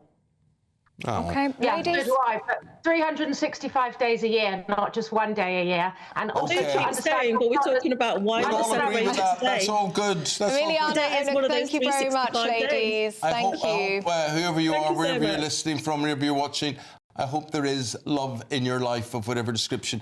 And if there's not, even if you have a pet, that's love in your life. That's love. Absolutely. Love to that. Thank you, ladies. Happy Valentine's Day. As we watch the sun go down, I just want to let you know my love for you is forever. I'll never let you go. Oh. There we go. Back to the sport right after this. The latest GB News travel. Good morning, I'm Russell Holding. There are delays of up to half an hour to Stena Line sailings between Cairnryan and Belfast. In Shropshire, the A525 is closed eastbound along Newcastle Road at Gravenhunger Moss after an accident. Trains through Gloucester have been stopped because of a signalling problem. On the M25 in Hertfordshire, the outside lanes closed anti-clockwise at junction 19 at Watford after an accident with queues from junction 20 at Kings Langley. On the M25 in Essex, there's lane closed where a van's broken down. On the anti-clockwise exit at junction 30 for the A13 with queues towards there. In London, the A11 is closed along Broadway in Stratford for an investigation. Also in London, on the North Circular, the outside lanes closed westbound at the M11 Charlie Brown's roundabout because of an accident with queues from the A12 at Redbridge. And there's disruption to a number of Thameslink train services through Blackfriars Station in London because of a signalling problem. And that's the latest. You can stay up to date throughout the day by visiting our website, gbnews.com. Good Afternoon Britain isn't just about us. The wonderful thing about this programme is it's about everyone watching. It's an interactive programme. Well, there absolutely is something to see here, and we're going to be talking about it more. Whether it's breaking royal news, Will, please bring us up to date, or indeed a particularly punchy speech in the House of Commons. Very, very curious. We bring it to you live, and then we bring you live reaction as well. That's Good Afternoon Britain, weekdays from midday. Only on GB News, the People's Channel, Britain's news channel. Hi, I'm Michelle Dewberry, and my show is your opportunity to cut through all the noise and dive in headfirst to some robust debates. Ideas clash. Situation, isn't it? Because the failure is... You're deliberately avoiding my point. Nothing's held back. And if you think this is the end of it, wait for more. And we do not shy away from the difficult stuff. Sometimes I want to shake people and say, if only you understood. So join me on Jubes and Kerr weeknights at 6 p.m, only on GB News, Britain's news channel.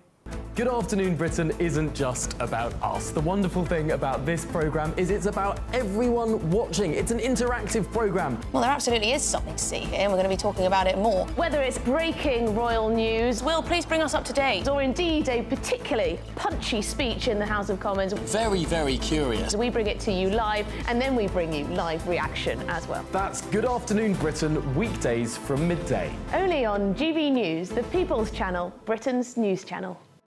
It's Patrick Christie's Tonight, and here we do things differently. It's explaining the absolute madness of this, doesn't it? It's explosive. I mean, this is very good. It's lively. 850. Your government sat there short and it did nothing. It's controversial. And the Middle East has been in turmoil since before I was born. It's everything you need to kickstart your evening. Everyone's had their Weetabix tonight. I love to see it. That's Patrick Christie's Tonight, weeknights from 9 p.m. Only on GB News, the People's Channel, Britain's news channel.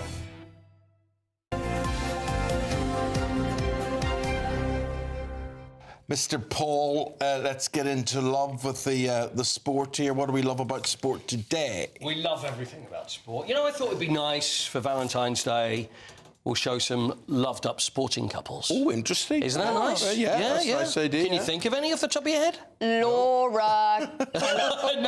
No. The cyclists, Laura Trott and... Well, maybe they will come up in our list. Let's have the first ones here. We'll go... Now, this He's a great one, isn't it? And they've been married for ages. Andre Agassi and Steffi Graf. And are they still married? Still married. Right. Still together. Okay. You know what it is? It's a love match. Very good. It's a love match. Love all. They love all. And Andre's serving with... No, I was going to say with new balls, but I can't say that. Let's go with No, this definitely one. can't. Katie Bolter and Alex de Minaur, who are... I believe they're engaged now. She's... British #1, Katie Bolter. Alex there, Australian tennis player. Look at that. And they are Lots playing of mixed tennis doubles. players are together, aren't they? Why is that? I have no idea. Because it's a love match. Yeah. That's why. Right, let's go with another one. A few more. Oh, there we are. That's who you said. That's who I said. Laura and Jason Kenny. And she's a dame now, isn't she? She's a dame, and he's a knight. And my goodness, the collection of gold medals they've got between them. He's got more than anybody else. She's more the most successful female Olympian. So there they are together. And They what look more very I think similar. we've got for now? And more Olympians. Great friends of mine there. That's Kate and Helen Richardson-Walsh, played in the gold medal-winning hockey team in the Olympics. They're lovely. So there's Kate and Helen. So there we are, little sporting love matches there. Oh, I enjoyed that. Well, sport's usually about who hates each other and competition and whatever. But there's lots of love. But I'm not sure I'm going to have love for this. Offside technology in the FA Cup. Right. What is semi-automated offside technology? Basically, they've put these cameras up all around Premier League grounds and they've been waiting to use it. And they did it during the summer. And there's lots all dotted along the stand. So to cut a very long story short, when you've got VAR checking an offside and then you go, right, we'll draw the line, we're checking it, no, we're not sure, it's going to take longer. This is all done by AI. So it will do what VAR and what a person would do, but much, much quicker. So when the ball was kicked, they can do that straight away. The angle of the defender and where the defender is, the angle of the striker and where they are, and it will be done straight away. So it takes out the human deliberation on things. And they're going to... But would you have the confidence to use it? Would you say, I'll use my own judgment, or, we just automatically go I think the way it looks, go with that, because it looks good. And they're going to try it out at the 5th round of the FA Cup next month. So it's going to be the 7 games. Why is it called semi-automated? Because automated means it's completely automated, and semi means it's semi-automated. But you would prefer if it was completely automated, surely. That's what they're heading towards, Eamonn. Now you're asking questions that he doesn't know the answer to. I was asking Eamonn too many questions there. Semi-automated. I know. I know. Look, Littler, the darts player, he seems automated. He's very good, isn't he? He's very good. He won the second night of the Premier League of Darts last night. He beat Luke Humphries in the final. Luke, well, they're both called Luke, but Luke Humphries actually had a cut on his finger, and you think with a plaster, that's not going to be anything. But obviously, if it's on your darts hand, which it is, it's going to be a problem. That's going to affect him. It's going to be a problem. 6-5. Anyway, Luke Little won. And during it, because they have these amazing nights where the 8 best darts players all play against each other, Luke Littler went against Rob Cross. He was 5-1 down, came back 1-6-5. So it was a great night of darts in Glasgow. Here's Luke Littler after he won. I'm going to be here for a long 16 weeks, hopefully 17. But as a player, you just got to keep getting these wins, hopefully week in, week out. And just hopefully get to that O2. I'm not going to win every Premier League night. So people are going to have to get used to me losing, and especially for me. But at the minute, I'm a winner. Okay, we now know, young man. We now know who is paid most in sports, in all sports. Yeah. The highest-ranking sports stars by paycheck. Right. Okay. Is it you? I've got the top 10. Those are the highest-paid sports, not the highest-paid sports broadcasters, which of course I'm creeping into. The I thought you'd be a sports star. Right. Who would you say? Who would just give me a throwaway name? Who do you want? Who do you expect? Cristiano Ronaldo. #1. Oh, that was good. I just did that off the top of my head. Serious? Yeah. You weren't messing with me. No, I was being serious. Yeah. #1. It's Cristiano Ronaldo, £208 million last year, playing in Saudi Arabia. I hear he's got a share of that football club in Saudi Arabia, or he will, according to his new contract. The money, but the thing is that going to make money, the share in it? Because I don't imagine that the club is going to be bringing in lots of money. It's the club that's going to be giving him the money. Steph Curry is next. He's a basketball player in the States, 123. Then Tyson Fury. He's got to be up there, yeah. 117 million. Lionel Messi is 4th at 108 million. And then we go further down, other sports. Kylian Mbappe, we've done football. John Rahm, highest paid golfer because he's at Live Golf.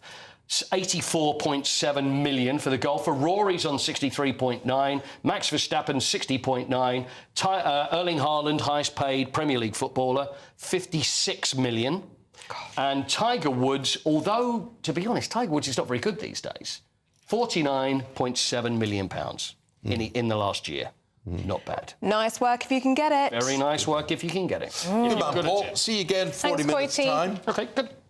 We would have you on more, except you cost too much, so... I know, I understand that. Yeah. Drop my price, maybe I'll get more work. Good lad, OK. Do stay with us. We'll be going through the papers next with real husband and wife duo Claire Pearsall and Nigel Nelson in time for Valentine's Day. But first, if you're in search of some winter sun, here's the forecast for some of the top European holiday destinations. Can't wait to get in that sea. Lovely and warm. Just like the feeling of having great travel insurance. All Clear Travel Insurance sponsors GB News Travel Destinations Forecast. If you're looking to escape the cold weather in the UK and find some winter sun, it will be fine in Spain this weekend, but rather unsettled through much of Italy and Greece, an area of low pressure, and the Burao wind for Croatia continues to blow very strong, particularly towards the north. Meanwhile, much more settled weather, above average temperatures and plenty of sunshine through the Balearics, Spain as well, but an area of rain is going to push into Portugal, and that's going to likely affect parts of the Canaries next few days. All Clear Travel Insurance sponsors GB News Travel Destinations Forecast.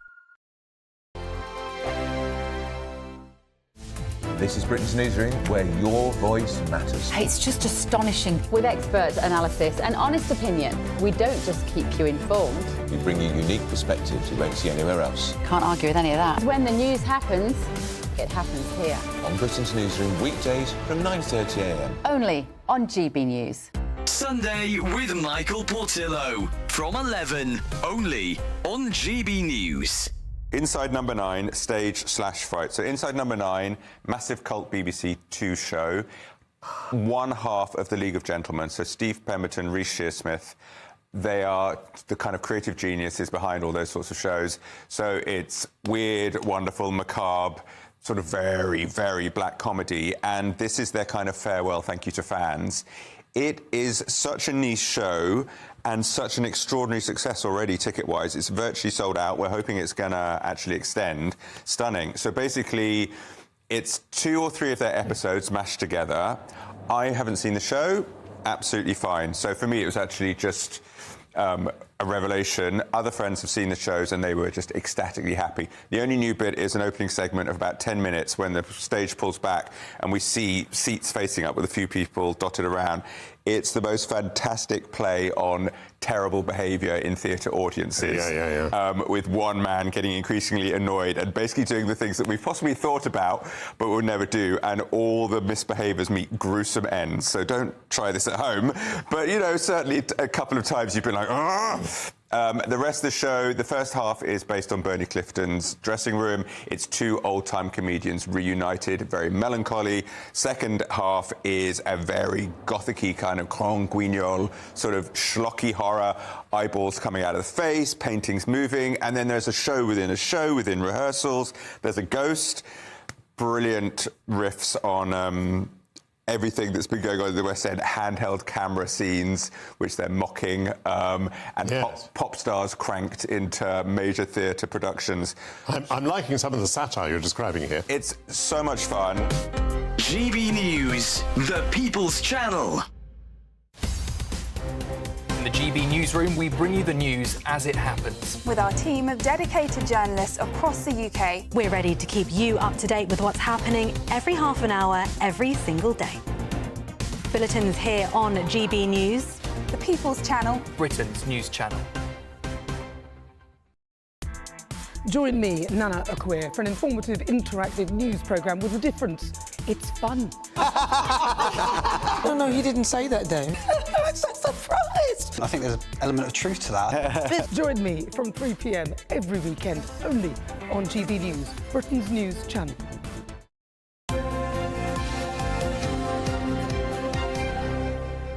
A Valentine's wish from Dal. Oh. Dal says, I've got a date with a woman who identifies as a wheelie bin, but I can't remember if I'm taking her out on Tuesday or Wednesday. Yeah, very good. Very good, Dan. Nigel Nelson, Claire Purcell, husband and wife here on Valentine's Day, reviewing the newspapers, and not a bad word between them, that has to be said. Claire, the front page of the Express, it talks about the war in Ukraine, and it says, end the war, but don't let Putin win the peace. Yeah, and I think this is really important. Everybody wants there to be peace in the region. What we don't want to see is Ukraine having to give away the majority of its territory just to appease Vladimir Putin. And I feel uncomfortable with the way Donald Trump is going about this by saying, it's all right, we need to just get this done, let's sort it, and you'll have to almost suck it up. And I don't think he would be quite so gung-ho if this was part of America. And you only have to look at it in the United Kingdom. Would we be willing to give away, Kent? But he doesn't even look as if he's considering Europe in this, or that they should have any say in this. He sees this as a matter between not just, Nigel, Ukraine, Russia and the US, but just basically between Russia and the US. Yeah, absolutely, and that's why Zelensky is so upset about it. The first call went between Trump and Putin. Then he made a call to Zelensky, and what Zelensky says is it made him feel like the junior partner, and it's his country they're talking about. So you can understand why he's really unhappy about it. I mean, I think that we've got to the stage now where the war is going to come to an end. But it will mean that Ukraine will have to give up a certain amount of territory to Russia, and the negotiation will be around just how much territory that will be. But Ukraine can't continue the war without American backing, so Trump really does hold all the cards. Yeah. But for a security point of view, it is really, really short-sighted to leave Europe out of it. Whatever your feelings on the EU, given the stability that's needed within the region, you can't keep them out of any discussion that's going on regarding the war in Ukraine. I wonder how it will settle, because Trump, it's not so much him winning this. He's got to save face in all of this. His country's going broke as a result of all this. This could be a big commercial deal. Trump will see the commercial opportunities in all of this. And he's very much admired in Russia, Trump. He certainly is, and this would give Vladimir Putin the ability to stand up and say, I won, I've fought the war, I've done what I've said I'm going to do. So it gives him the opportunity to look great within Russia. But I think the problems that you have then are the EU, but also it just opens the door to China having much more of a say in that region. And I think for the stability of all of us, that is not to be encouraged. And I wonder what this means for NATO as well. If Trump can do his negotiations without NATO, if he can deal directly with Russia, Trump doesn't like. Will they ever be the same again? No, Trump doesn't like NATO. One of the things that will come out of this, it seems to be pretty clear that Ukraine now won't be able to join NATO as a result of whatever deal is being negotiated at the moment. But then Trump is not very fond of NATO in the first place. Nigel, just give us a quick word on bonkers Britain here. A woman who's won asylum in Britain. She's a Ghanaian tourist. She was granted the right to live in Britain. Why? Reason being is that she married a German who had settled status in this country. However, neither of them turned up for the wedding. She's Ghanaian. What? The wedding took place in Ghana, and it was done by proxy. Now, don't ask me how that happens in Ghana, but the bride and groom needn't be there.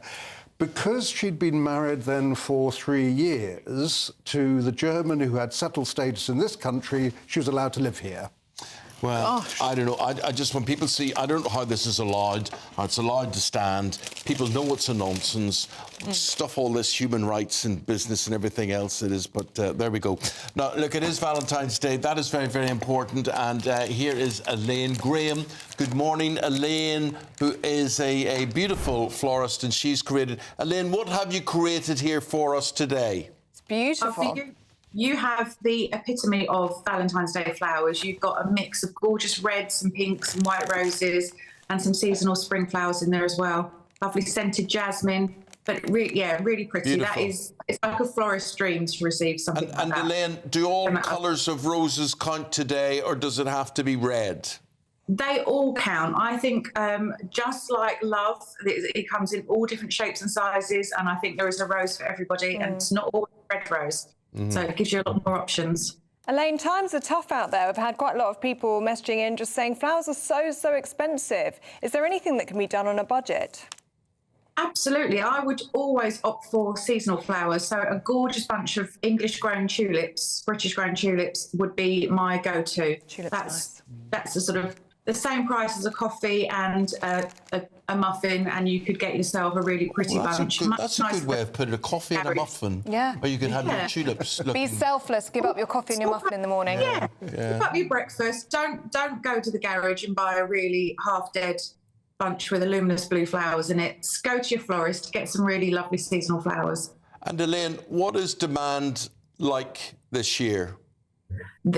Surprisingly high, actually, and it depends on the day of the week that Valentine's Day falls on. So being a Friday, it is a really busy one. And I think everyone is fed up with gloomy January, miserable February, and you just need something to celebrate. So why not celebrate love? Yeah. And how does it work for you, Elaine, during Valentine's Day week? Are you pulling really long shifts? Are you doing long nights in the florist? There is, yes, lots of hours. I mean, we've got gorgeous flowers everywhere that we've got to get out and delivered. That one looks nice that you've got. What's that one? This is gorgeous. This is, I'm trying to get it in shot now, lovely sort of pinks and very sort of soft tones. So this is for someone who doesn't like the bright reds. But yeah, again, it's got red. I like the pastels. That's nice. Yeah. Yeah, really pretty. It's a really popular Well, issue. I've got your beautiful bouquet here. This is wonderful. And yeah, it's really lovely. To you. Oh, yeah. to Claire. Nigel ordered this in specially. Yes, I'll take credit for that. And what do you think of something like that, Claire? It makes a difference. It does make a difference, and it's something bright. And as we were just saying, on a dark, miserable day, to have some beautiful, bright flowers. Yeah. I love flowers. Yeah. They make me really, really happy. Even if it's just daffodils or tulips, always makes me smile. But the thing about this, Elaine, is I can look at this and see quality. It really looks... Do you know what I mean? It's gorgeous, yeah. The blooms, it really looks good. I just don't know how you keep them looking so good. Years of experience, knowing what to buy and when to buy it and who to buy it from. I mean, yeah, flowers aren't a practical gift, but they make everybody feel loved, appreciated, and that kind of lasts longer than the bouquet even, that feeling. Elaine, 2 questions for you. How do you keep that? How long will that last? And how much would that cost, something like that? Something like that would be in the region of sort of £50 to £60 with the roses in, but if we did an all-spring version, it could be from sort of £35, £40. So they are expensive, but as I say, you can't put a price on love. They would last, I would estimate, if you look after them according to our care instructions we give, up to 10 days if you look after them. Sometimes even longer. And Elaine, for men that might be watching or listening to this now and they're panicking because they haven't bought their flowers yet, is there still time? Could they still go into their local florist and buy something beautiful? Absolutely. I mean, Valentine's Day, as a florist, we know is a big gamble because it's all last minute. So we literally are preparing for all of those last minute rush customers, and we've been working through the night getting lots of bouquets ready for them to just come grab and go. Okay. So, yeah. Elaine, thanks for doing that for us today. Really appreciate that, and it really brings everything to life. Off to go and deliver now. Deliver some good luck today. Have a good day. And thanks, Nigel and Claire. Nigel and Claire, happy Valentine's Day. Happy Valentine's Day, everyone. Here's the weather.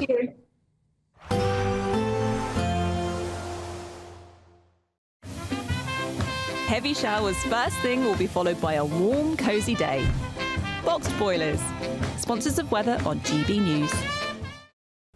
Hello, a very good morning to you. Welcome to the latest update from the Met Office for GB News. It's a cold start out there for many of us, a frost in places, but also some sunshine. However, it is going to turn increasingly cloudy from the west, with rain in places. We're already starting off with rain across parts of Northern Ireland into the southwest of Wales and the southwest of England, where it is also cloudy and windy. And it's this weather that will tend to move eastwards erratically during the next couple of days.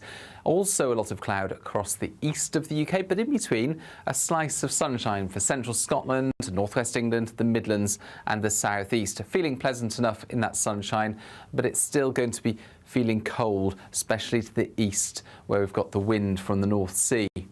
Now we end the day with showers across the Northern Isles, patchy cloud here, but clear spells for much of central Scotland at least, away from the west and the east coast. It's going to be another frosty one overnight. And for northwest England, parts of the Midlands, this slice of clearer air is becoming narrower as cloud advances from the west, and that cloud giving outbreaks of rain for Wales and the southwest as well as Northern Ireland as we end the day.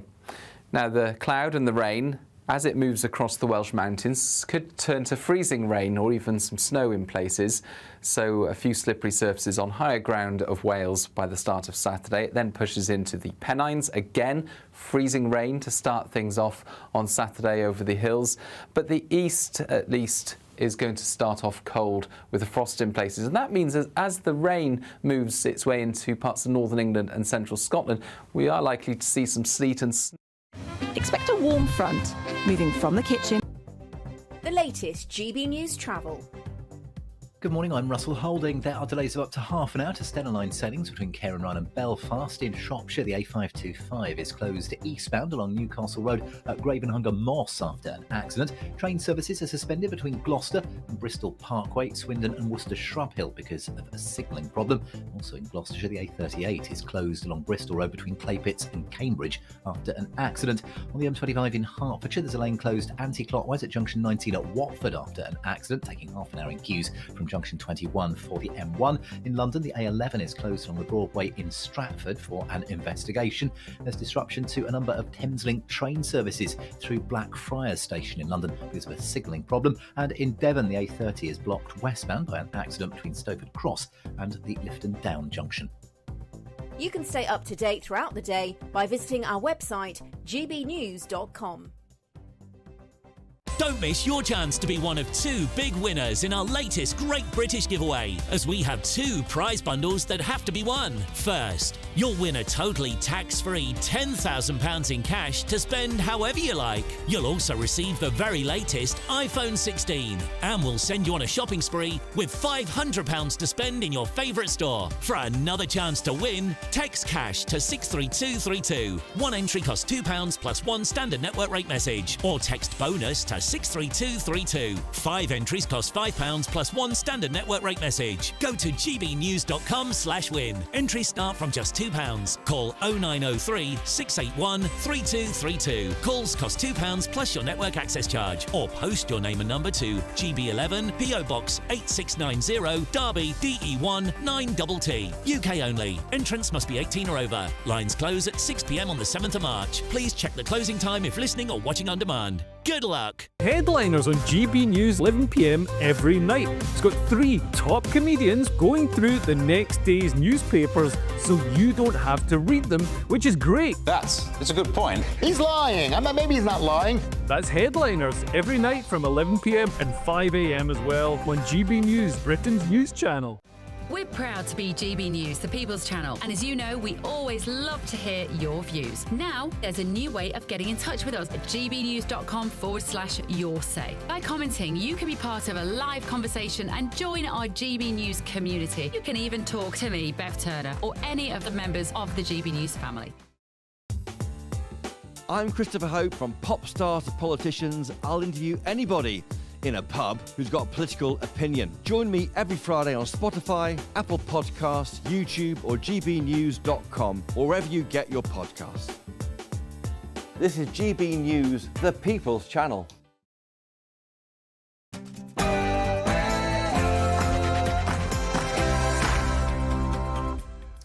Good morning. At least 30 people are injured as an Afghan migrant ploughs into crowds in Munich. Now, this comes amid high tensions as world leaders meet in Munich for a security conference. But is this attack a sign of a threat much closer to home? Shadow Minister Robbie Moore said this a little earlier. Said this. Yeah, sorry. Not only to Germany, but obviously to people here in the UK. Pressure on the Chancellor. Rachel Reeves is accused of buying handbags, perfume and earrings on expenses in a previous job, whilst also exaggerating her experience working for the Bank of England. Are we going to see a Tory and Reform UK merger? Well, Christopher Hope asked Father of the House, Sir Edward Lee, about the chances of a party partnership. Oh, I think very high. I mean... odds on. 70%. are Trump's tariffs coming to Britain? The UK could be at risk of a £24 billion hit as the president targets VAT.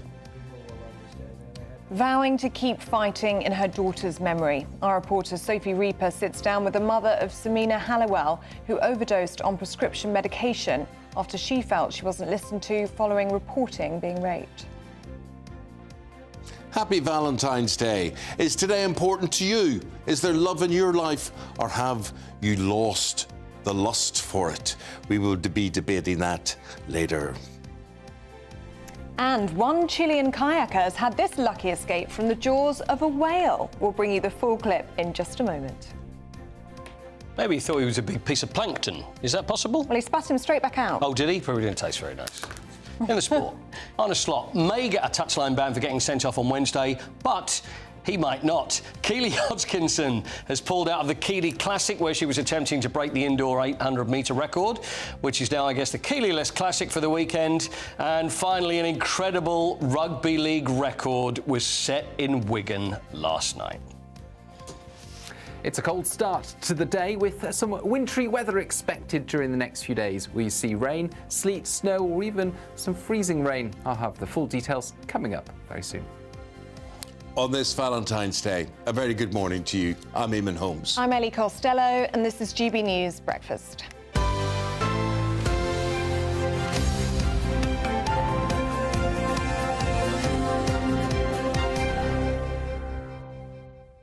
Rise and shine, it's time to wake. Grab your brew and shake that ache. GB News is here once more with headlines, chats, and so much more.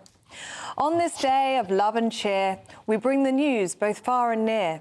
From politics to morning glee, we keep it real on your TV and radio and smart speaker.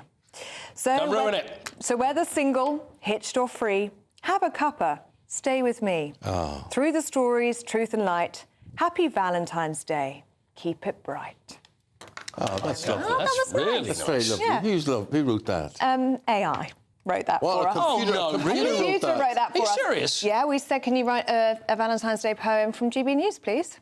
That is really And that's good. what it provided for us. I wanted to compete with your lovely romantic poems that you've been reading all morning. Ah. And I thought that was quite nice. It was very nice. Very, very nice. So I hope you enjoyed that. We've got loads of you getting in touch on Valentine's Day this morning. Lots of lovely messages coming in. Let me just see if I can find some nice ones here. Amanda says, please can you read a Valentine's Day wish to my hubby, Michael? Last year I had a broken shoulder, and this year I've got the shingles, so no, it's not been the best couple of Valentine's Day. I know I'm a pain in the bum, but I love you so much. And our doggies, Russell and Saxby. We love you loads, and you are my absolute world. Oh, that's lovely. Says Amanda. Talking about a pain in the bum, it could have been worse. We're going to show you this guy in a canoe, right? And he's from Chile, and he was off the coast of Chile, and he was out and about in his canoe, and then he was eaten. He By was a whale. eaten alive by a whale. Oh, Then the whale went, don't fancy this, and spat him out. And there we go. So you're just bobbing along. So there, that guy, he's very happy. He's very lucky. Oh, dear. Oh, look at that. To be alive on this Valentine's Day, and it's his daddy who was taking the video footage there. I just thought maybe Daddy would be better employed rescuing him. Maybe. You don't hear a lot of action from Daddy, do you? Daddy's just filming it. And He's thinking, how much money can I make from YouTube if I put this on? Yeah. The thing is, though, I mean, honestly, if he is... I mean, firstly, do they have teeth? And secondly, if he's swallowed, it's like Jonah and the whale. Yeah. Can you actually walk your way through to get out again? Where do you go? Straight into the stomach, or well, I know we Jonah- should have David Jonah- Attenborough here for this, but Yeah. Jonah and the Whale, didn't he live in the stomach? He did, yeah. So yeah. that's the precedent. And he lit candles and things inside the whale. did he? Well, it's got to be dry, surely, isn't it? And you've got to have matches No, as It's a well. big space. I'm sorry, I see a hole. Very there. good, Sorry. very good. Oh, Happy Valentine's Day. I Yeah. hope you're feeling the love. No, not as close as that. Can I just read one more from Jilly, who says, please could I wish my lovely husband Stuart a happy Valentine's Day. We've been married for 48 years and each day is a total joy. And my message this morning is happy Valentine's Day, Piggy, from Mrs. Crocodile. There you go. Oh. Okay. The time, 5 minutes past 8 on this February the 14th, Valentine's Day. We're going to Germany, first of all, and police in Munich say that at least 30 people were injured after that asylum seeker drove into a crowd of people yesterday morning. Well, the suspect, who has since been arrested, has been identified as 24-year-old Fahad Nouri and is reported to have previously had his asylum application rejected, but his deportation suspended. Let's get full details of all of this. We go to Catherine Foster, who's there at the scene, our political correspondent. And there is a big political gathering in Munich today as well. Catherine, tell us more. Yes, there is. Good morning and welcome to a very snowy Munich, where the Munich Security Conference opens this afternoon. World leaders gathering. J.D. Vance, the US Vice President, arriving yesterday with his wife and 3 children. Zelensky of Ukraine also here. A big moment for European security, particularly in light of everything that's been said by Donald Trump over the last couple of days. But we are here at this junction because this is where yesterday morning at 10:30 a white Mini came from just up there over my shoulder and rammed into a trade union rally, hitting 30 people. Now, the cordon's all been cleared away, but you can see now a lot of press here. There is a heavy police presence. Also, if we can pan round a bit more, there's one of several pop-up little memorials, flowers, candles, roses being covered by snow. A lot of people coming, just taking a quiet moment, thinking about what happened here yesterday. 30 people injured. We know that a 2-year-old child is critically ill in hospital. There will be a press conference at 11 o'clock. We will bring you updates later. But we know that this asylum seeker that drove the car is going to appear in court today. We know that this case has been handed to counter-terrorism officials because some extremist content has been found. He came to Germany in 2016 from Afghanistan in that huge wave of migrants coming into Europe. Angela Merkel, the German Chancellor, said at the time, "We can do this." He did not get asylum, and yet he was allowed to stay. And people here are shocked. They are horrified, of course. But they are also, sadly, becoming used to this sort of thing. It was only in December there was the Christmas market attack. 6 people killed, 100 injured. Last month, a 2-year-old child and an adult stabbed to death, also in Bavaria. The authorities saying something has to change in Germany. Thank you, Catherine. We now go to security expert Lieutenant Colonel Stuart Crawford on all of this one. Germany, Catherine's reporting from Stuart, but the big thing is people are thinking, when's it going to happen in Britain? Good morning. Indeed, yes, they are. And I think when you consider the hundreds of millions, if not billions, of cars which are deployed with people driving them worldwide, and every one of them is a potential weapon in the style that we've just seen tragically happen in Munich, then you have to assume that it can happen anywhere. And it wasn't so long ago that I wrote a piece for, I think, one of the Scottish papers about my local area in Edinburgh, Princes Street, packed with shoppers. And it just struck me that this, I think that was after the Nice attack, actually, if you remember that one in the south of France with the truck attack. Yeah. It struck me that Edinburgh's Princes Street was wide open. And it will be a huge task to put in all the necessary barriers in all of the public streets in the UK. So we are, in many ways, wide open to a similar copycat attack. So what you're saying, Stuart, is that these are going to be so hard, so difficult to defend ourselves against attacks like this? Yes, indeed, because I think if you're looking at something like a suicide bomb attack or a vehicle bomb attack or a small arms attack, then the perpetrators or would-be perpetrators have got to get through various security barriers before they can carry out that attack. But with a car, everybody's got a car, and nobody knows who might do this next. The biggest defense against this sort of stuff is intelligence. And clearly, in the case of the Munich attack, the intelligence wasn't strong enough or good enough. And obviously we're getting more details as they emerge. We'll get some more later on today when he appears in court in Munich. But all we know so far is a 24-year-old Farhad Nouri. But he was reported to have previously had his asylum application rejected, but for some reason his deportation was suspended. Yeah, it never happened. What should we read into that? Well, I think what we need to read into it is in Germany and in Sweden and other parts of Scandinavia, the governments have been so welcoming to legitimate and probably illegitimate migrants and asylum seekers that they've welcomed into their own house, if you like, people who will do them harm. And so more stringent controls need to be applied. How that would be done, I'm not quite sure, but clearly the policy to date has been far too open to allow this sort of thing to happen again and again and again.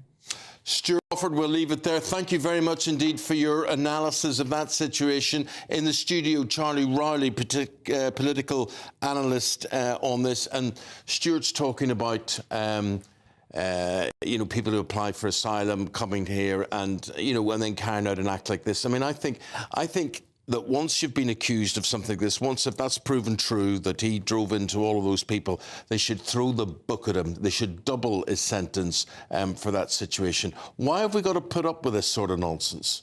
Well, absolutely right. And the question will be, should he be locked up in a German prison or should he be deported back to Afghanistan? So there'd be and if an attack similar to what we've seen in Munich were to happen in the UK... Afghanistan will not take him. They'll not take him anyway, probably.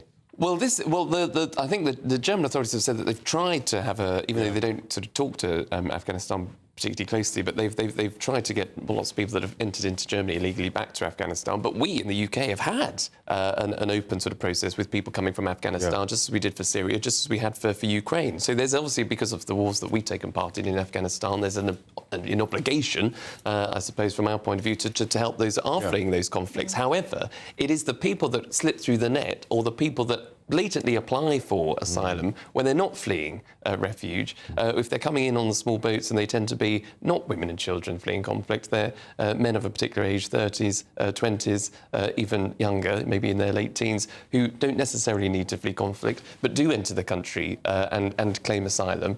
And shouldn't be here. How do you deport those people? Should this man have been deported?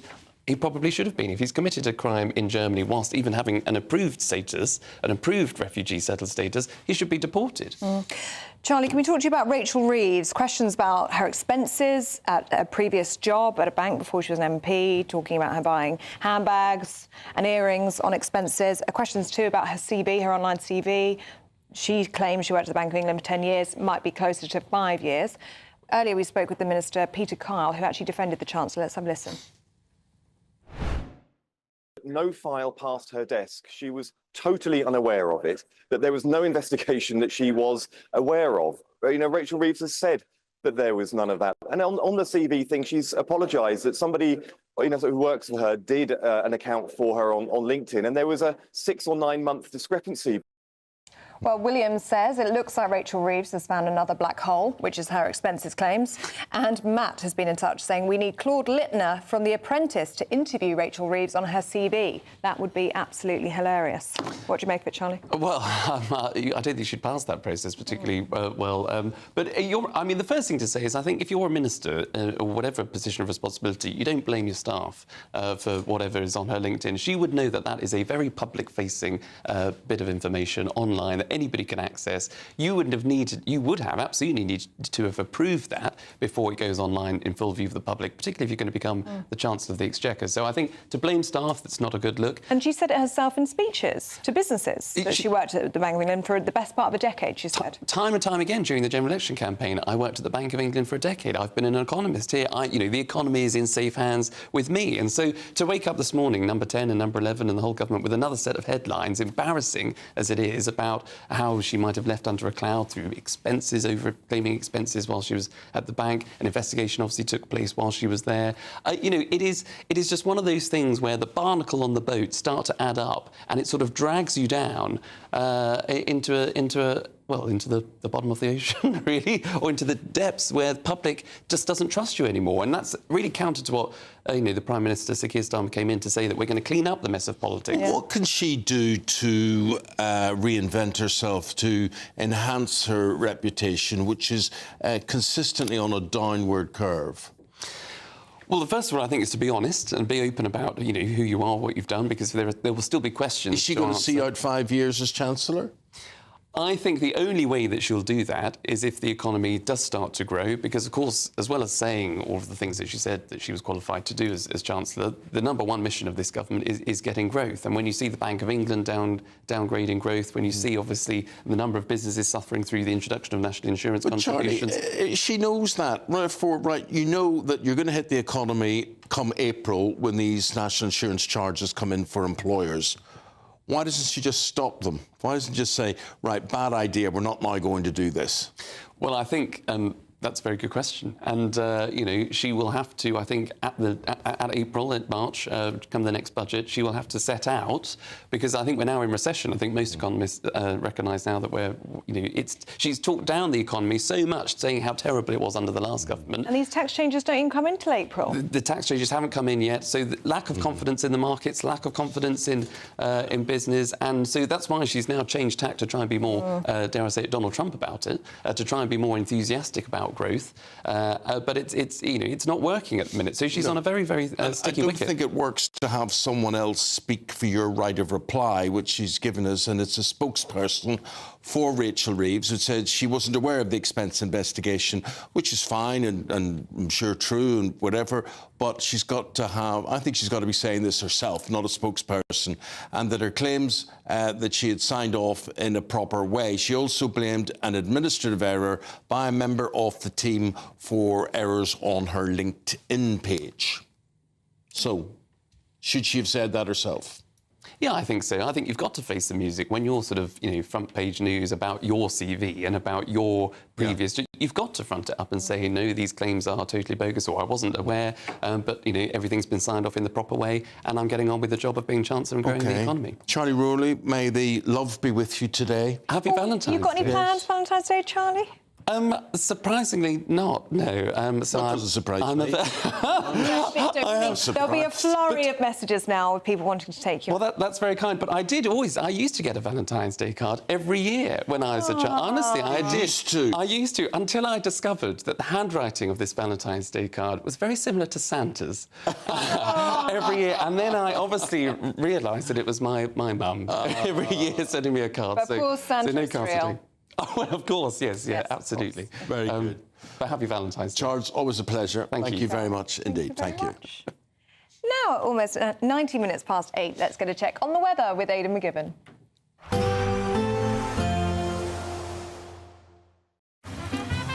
Despite the morning rain, it'll be a nice, warm, cosy day ahead. Boxed heat pumps, sponsors of weather on GB News. Hello, a very good morning to you. Welcome to the latest update from the Met Office for GB News. It's a cold start out there for many of us, a frost in places, but also some sunshine. However, it is going to turn increasingly cloudy from the west, with rain in places. We're already starting off with rain across parts of Northern Ireland into the southwest of Wales and the southwest of England, where it is also cloudy and windy. And it's this weather that will tend to move eastwards erratically during the next couple of days. Also a lot of cloud across the east of the UK, but in between a slice of sunshine for central Scotland, northwest England, the Midlands and the southeast. Feeling pleasant enough in that sunshine, but it's still going to be feeling cold, especially to the east, where we've got the wind from the North Sea. Now we end the day with showers across the Northern Isles, patchy cloud here, but clear spells for much of central Scotland at least, away from the west and the east coast. It's going to be another frosty one overnight. And for northwest England, parts of the Midlands, this slice of clearer air is becoming narrower as cloud advances from the west, and that cloud giving outbreaks of rain for Wales and the southwest as well as Northern Ireland as we end the day. Now the cloud and the rain as it moves across the Welsh mountains, could turn to freezing rain or even some snow in places. So a few slippery surfaces on higher ground of Wales by the start of Saturday. It then pushes into the Pennines. Again, freezing rain to start things off on Saturday over the hills. But the east, at least, is going to start off cold with the frost in places. And that means as the rain moves its way into parts of northern England and central Scotland, we are likely to see some sleet and snow in places, but it's going to be patchy and mostly settling over hills. Meanwhile, milder air is making inroads across western parts of the UK, so temperatures back to average for the likes of South Wales and the southwest, but it will continue to feel cold in the east. There will be a light breeze in the morning, leading to a warm front. Boxed heat pumps, sponsors of weather on GB News. Let's talk about Kanye West and Bianca Censori. Terrible. On Valentine's Day, they've broken up. They've broken up, yes. Yeah. So was it the Grammys red carpet? And her naked dress that wasn't a naked dress, apparently it was mesh. It was her naked body was the problem, wasn't it? Naked body. Dress. Yeah, so anyway, they've broken up, would you believe? Was that the final straw? Well, you'll probably make up with someone if you were to win our Great British Giveaway competition. So good, too good almost to be true, but it's not. Have a go.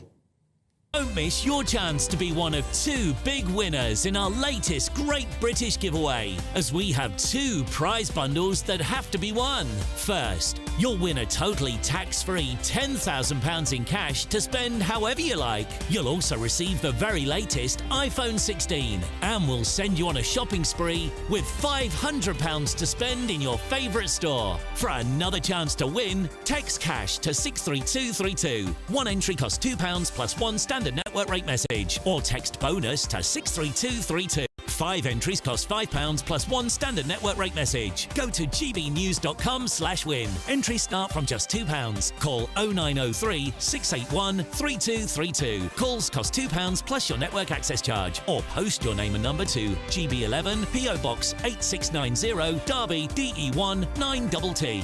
UK only. Entrants must be 18 or over. Lines close at 6 p.m. on the 7th of March. Please check the closing time if listening or watching on demand. Good luck. Look, this German situation, which we've been talking about today, and we're asking what happened in Munich yesterday, could it happen in Britain next? We'll be debating that after the short break.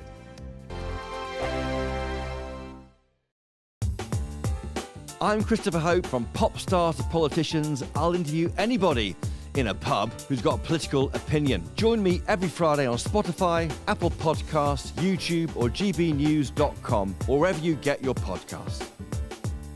This is GB News, the People's Channel. This is GB News, Britain's news channel.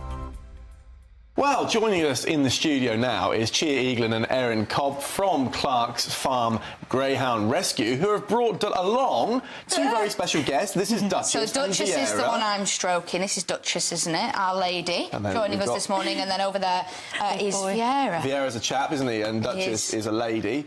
So, talk to us about their history. Now, they used to be racing dogs, didn't they? But now they're looking for a home. Yeah, so both of these dogs were racing greyhounds. They have retired recently.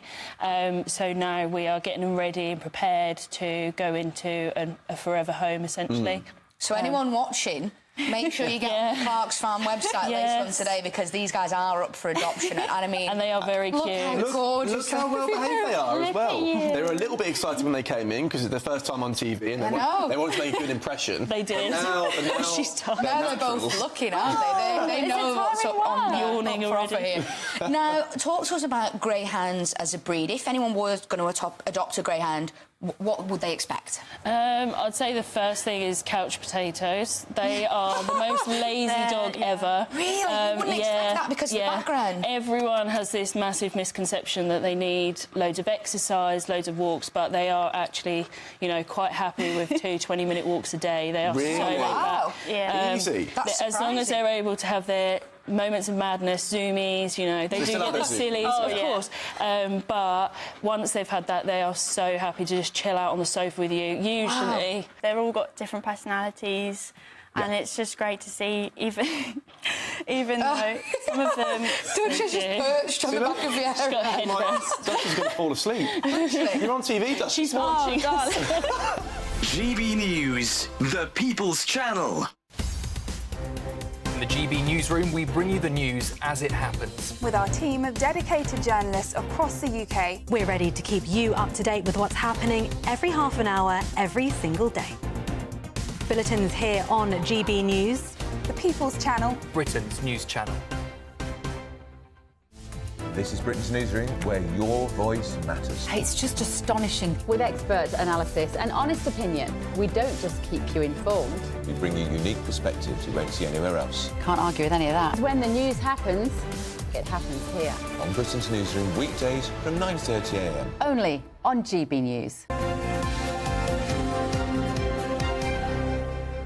We've got two very interesting people to talk about. We're talking about the attack in Munich yesterday, and increasingly a lot of you are saying to us today, this is going to happen in Britain next. It could happen anywhere, any major city around the country. Where will it be? Well, a man who agrees with you, Anthony Glees.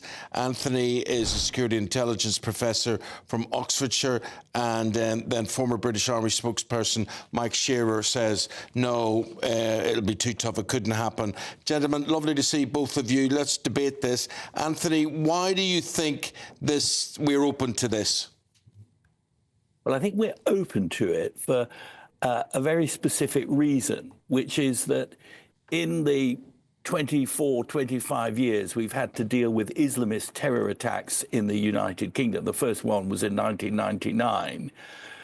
Our focus has been on the religious background to terrorists. We've not really thought about the extent to which people can come to this country claiming asylum, being given asylum, but come from violent cultures.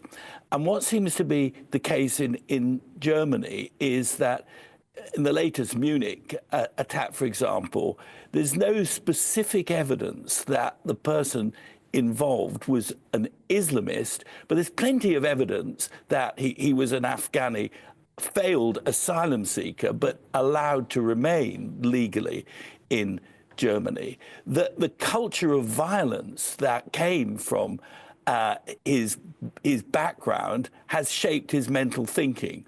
So that will be true, and increasingly true, of asylum seekers coming to Britain. As I say, our focus has been, are they Islamic or are they Islamist? And so that's probably wrong. Okay. And we need to see, too, that many of these people who come in could be kind of sleeping agents. So, okay. Well, let's get Mike's take on all of this. And I suppose the other thing is physically, Mike, we can protect a lot of areas against open traffic and whatever, but not everywhere. We just can't do it. Well, I mean, that is right. The reality is there are no absolutes. But I would say that the United Kingdom is much better placed than Europe is. I mean, their open border policy is basically crippling their intelligence services and constraining them that they otherwise could contain the problem within a country. And so this little stretch of water that we have, I mean, we go way back, that Hitler found very difficult to penetrate, indeed he couldn't, works in our favor. And I know that our security services, MI5, since about, I think, 2017, have disrupted around about 50 near misses, if you like, people who were actively looking to commit offences in the United Kingdom. So I think the fact that we're working within constrained borders works very much in our favour. Anthony, though, the point is, it's not just a threat from abroad, is it? We saw in Southport with Axel Ruda-Cabana the most horrific attack, which was essentially homegrown. Well, again, I'm not sure it's homegrown in the sense that Ruda-Cabana we were born in the United Kingdom, but he came from a background of extreme violence in Rwanda. And his thinking was clearly shaped by the family stories, the culture of the country.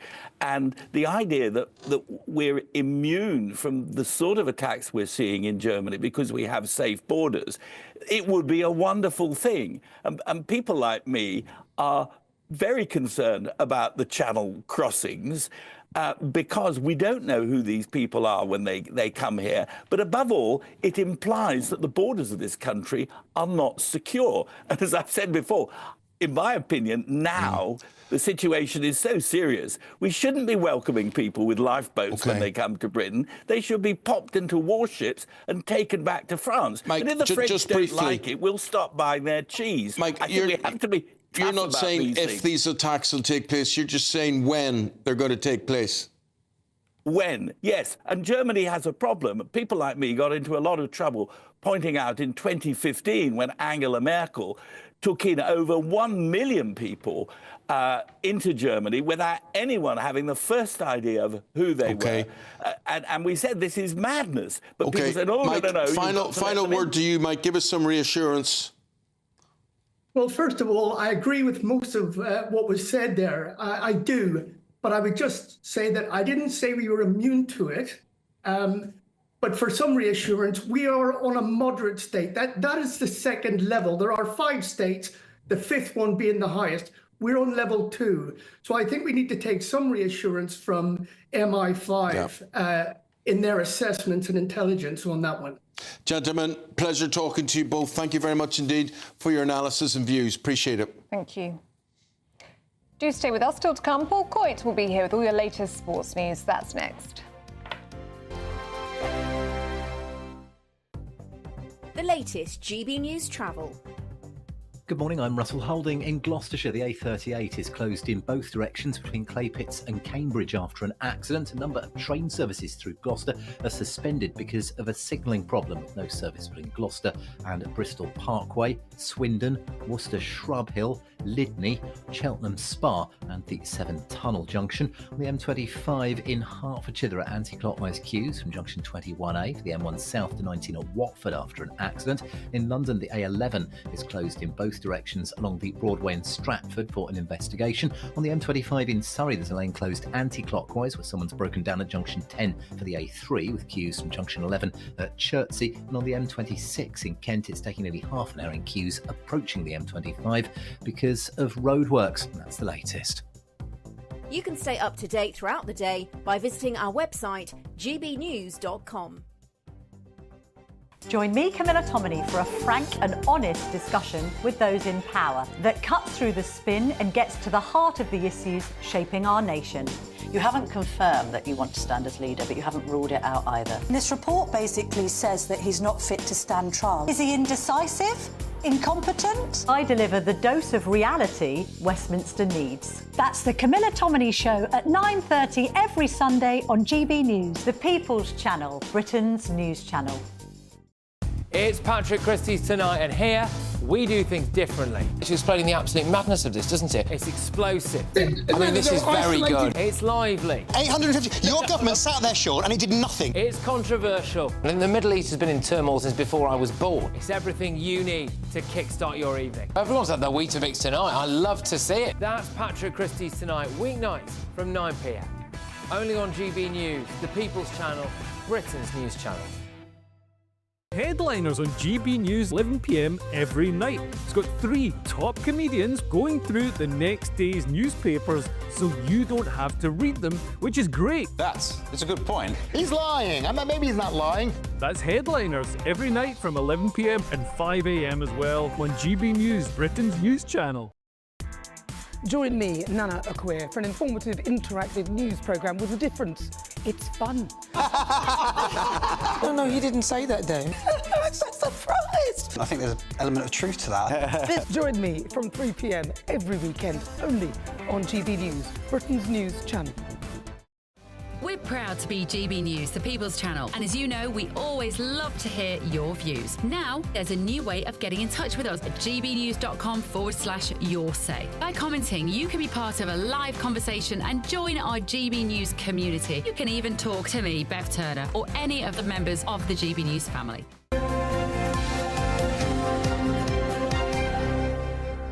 Paul, I feel like a poet today, so I do. I'm just checking words. He's doing lovely. You are a wordsmith. Oh, here's a lovely one for you, Ellie. Here we are. Okay, no. Roses are red, violets are blue. Sugar is sweet, and so are you.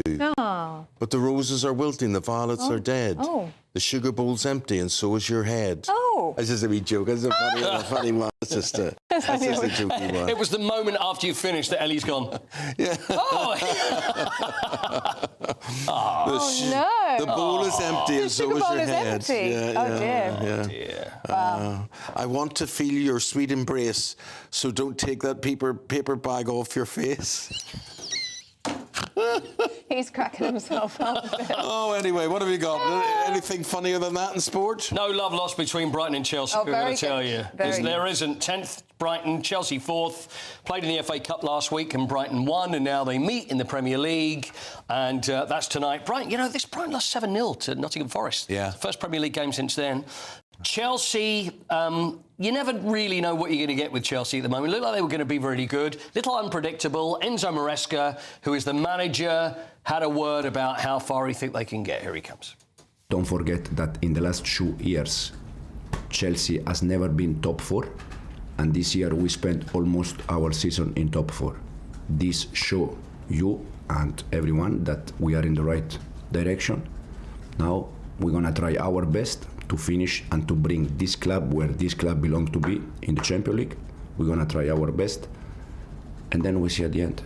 But our journey, Premier League and Conference, has been fantastic until today. It's fantastic. Fantastic. Listen, rugby league. Don't usually do rugby league. This is incredible. Yeah, this is incredible what you're about to tell us now. Yes. You know what it is? Have you heard what it is? No, I know what it is. Oh! Yeah. Lee versus Wigan. Lee beat Wigan yesterday. That is not what is... Well, quite incredible. Wigan Warriors lost to Lee last night. It was the opening game of the 2025 Super League yesterday. So Wigan won everything last season, did a quadruple. Yeah. That's not the amazing thing. They won on golden point extra time, which is not the amazing thing. It's Lee's first win at Wigan for over 40 years. That's not it.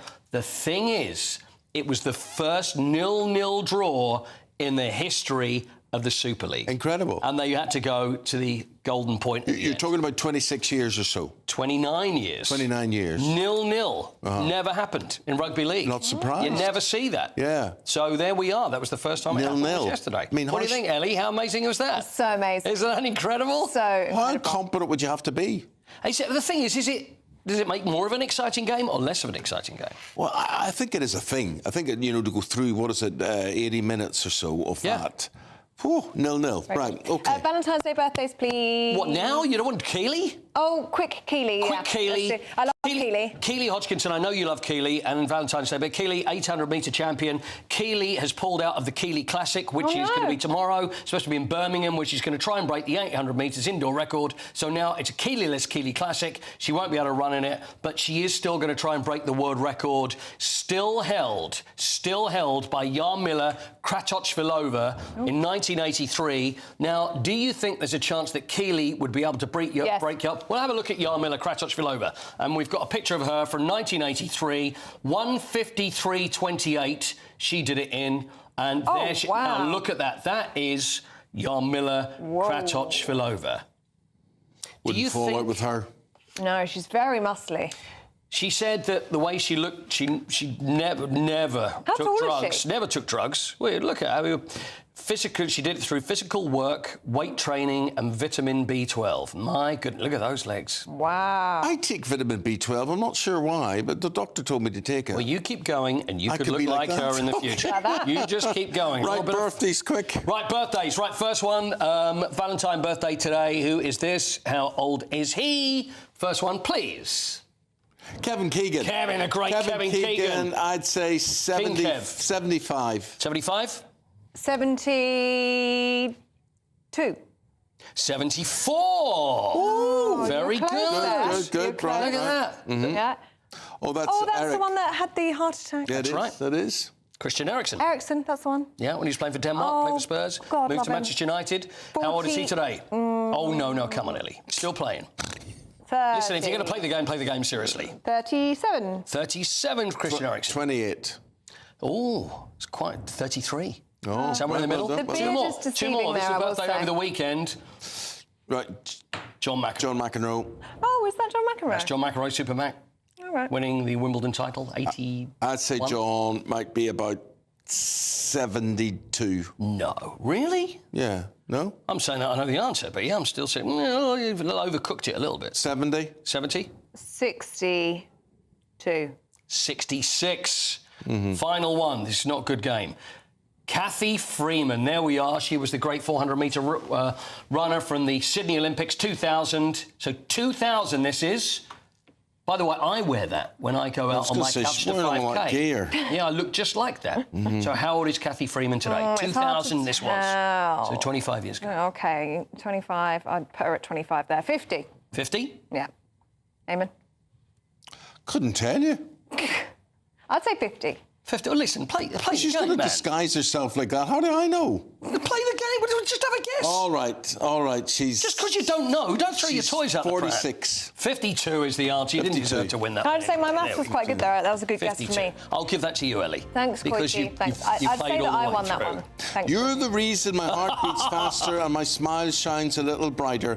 I don't need chocolates or flowers, just your love is enough for me. Roses are red, violets are blue. Life is sweet, and so are you. Oh, that's nice. I've got. So Why you're do gonna you look put at the me? camera in the wrong place? Yeah, you're Look looking at at her. me. And I have Look a at picture me. of you. Just give that one to Quitty. I've got one for you, Eamonn. Yep. Ready? Roses are red, violets are blue. Brazils are nuts, and so are you. Thank you. See you, Paul. Love you. Got the papers next.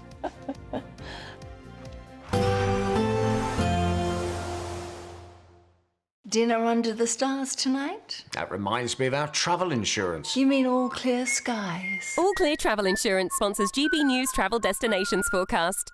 If you're looking to escape the cold weather in the UK and find some winter sun, it will be fine in Spain this weekend, but rather unsettled through much of Italy and Greece, an area of low pressure, and the Burao wind for Croatia continues to blow very strong, particularly towards the north. Meanwhile, much more settled weather, above average temperatures and plenty of sunshine through the Balearics, Spain as well, but an area of rain is going to push into Portugal, and that's going to likely affect parts of the Canaries next few days.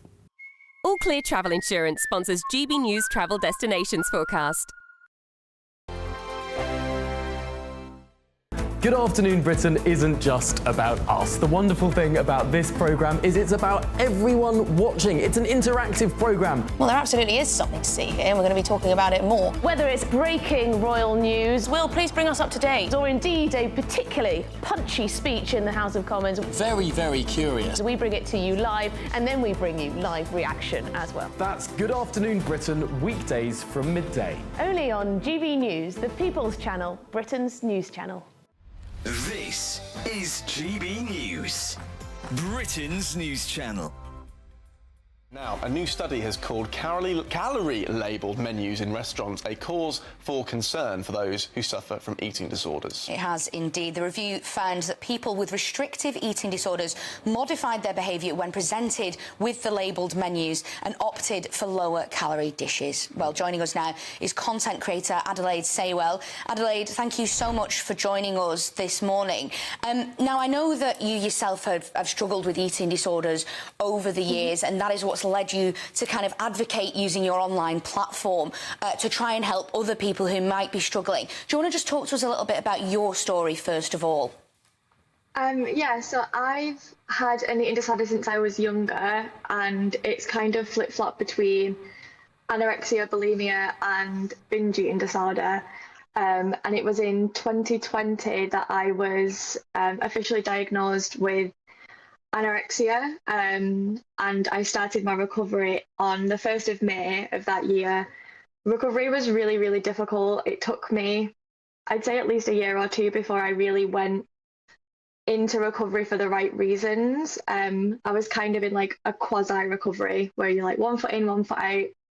And because it was during 2020, it was obviously during COVID, so I didn't have as much support as I could have had, and I had to have therapy, but I had to have it like over Zoom, so they wasn't able to really like talk me through and see me and things like that, which made it really difficult, and not allowed visitors. So it was quite isolating and lonely, which made it even more difficult, and things ended up getting a little bit worse before they started to get better.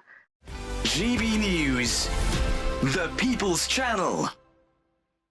Hi, I'm Michelle Dewberry, and my show is your opportunity to cut through all the noise and dive in headfirst to some robust debates. Ideas clash. Situation, No, Because the failure is... You're the failure is... deliberately avoiding my point. Nothing's held back. And if you think this is the end of it, wait for more. And we do not shy away from the difficult stuff. Sometimes I want to shake people and say, if only you understood. So join me on Jubes & Co. weeknights at 6 p.m, only on GB News, Britain's news channel.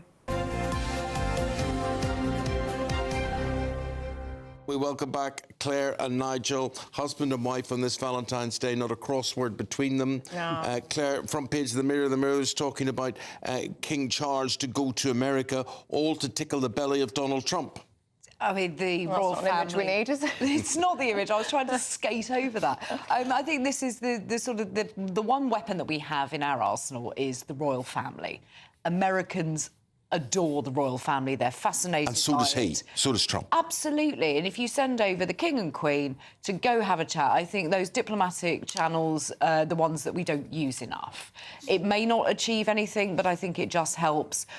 Doesn't do any harm. Of the United Kingdom. Yeah. Absolutely. Yeah. Especially with tariffs dangling over our heads. Yeah. I want to show you this picture of Donald Trump on the front of the Times, and can any of you tell me what's unusual about it? We'll chuck it to me. I don't know. I'll tell you what I think's unusual about it. The colour of his tie. I've only ever seen him wearing red ties, blue ties, maybe yellow tie the odd time, but that's it. And you've got a very tasteful sort of purple tie going on there that merges in. I wonder, is this a new phase? It could well be. I mean, this could imagery. be Melania saying, let's tone it down. You've done your stump shouting speeches and all the rest of it. Yeah. Now His you need to look statesman-like presidential. look. Yes, yes. His statesman-like look. Yeah. Maybe. Just thought that. Honestly, You know can what? any of you ever remember when you've seen him in a tie? No, he's always had a loud one. You Yeah. know what? Close up, it does look like lots of little busts. I don't know who it would be on the little bust, but that's what it does look like. Lots of little faces. Yes, it does. So who knows? Maybe it's a former president or something. They are incredibly well dressed. Nigel, Yeah. we do a lot of talk about chat groups and Labour being involved in chat groups and trouble on chat groups at the moment. And this is another one the Sun are reporting on. Yes, and I think what's going on ever since we had Andrew Gwynn, that you've got journalists now trying to get their hands on various WhatsApp groups that MPs are on and pouring through them for things that they shouldn't have said. So they found the Sun have found one which is from Portsmouth. It's the Education Minister Stephen Morgan who shared the chat group with a fellow Portsmouth MP Amanda Martin. Not as serious as the Andrew Gwynn stuff, but there are things like memes which are jokes about Rishi Sunak being deported to Rwanda, calling pensioners terrorists because they took part in a protest following the Southport riots. Again, not serious, but I think we've got more of this to come. If you remember when the expenses scandal happened, we were all pouring through their exes. Do you know, Nigel, sometimes I look at this and there's a lot of this I just don't get annoyed about because it is banter, it is humour, it's a lot of it. Yes, it might be a bit edgy, but it's relatively harmless. You know, people saying about the last one about wishing that pensioner was dead or hoping she was going to be dead before the next election. Do you know what? I'm sorry to say, I just find that funny. Oh, well, OK. I would have thought that for an MP, if you're an MP, don't say anything in writing that you don't want to see on the front of the Daily Mail. Yeah, fair enough.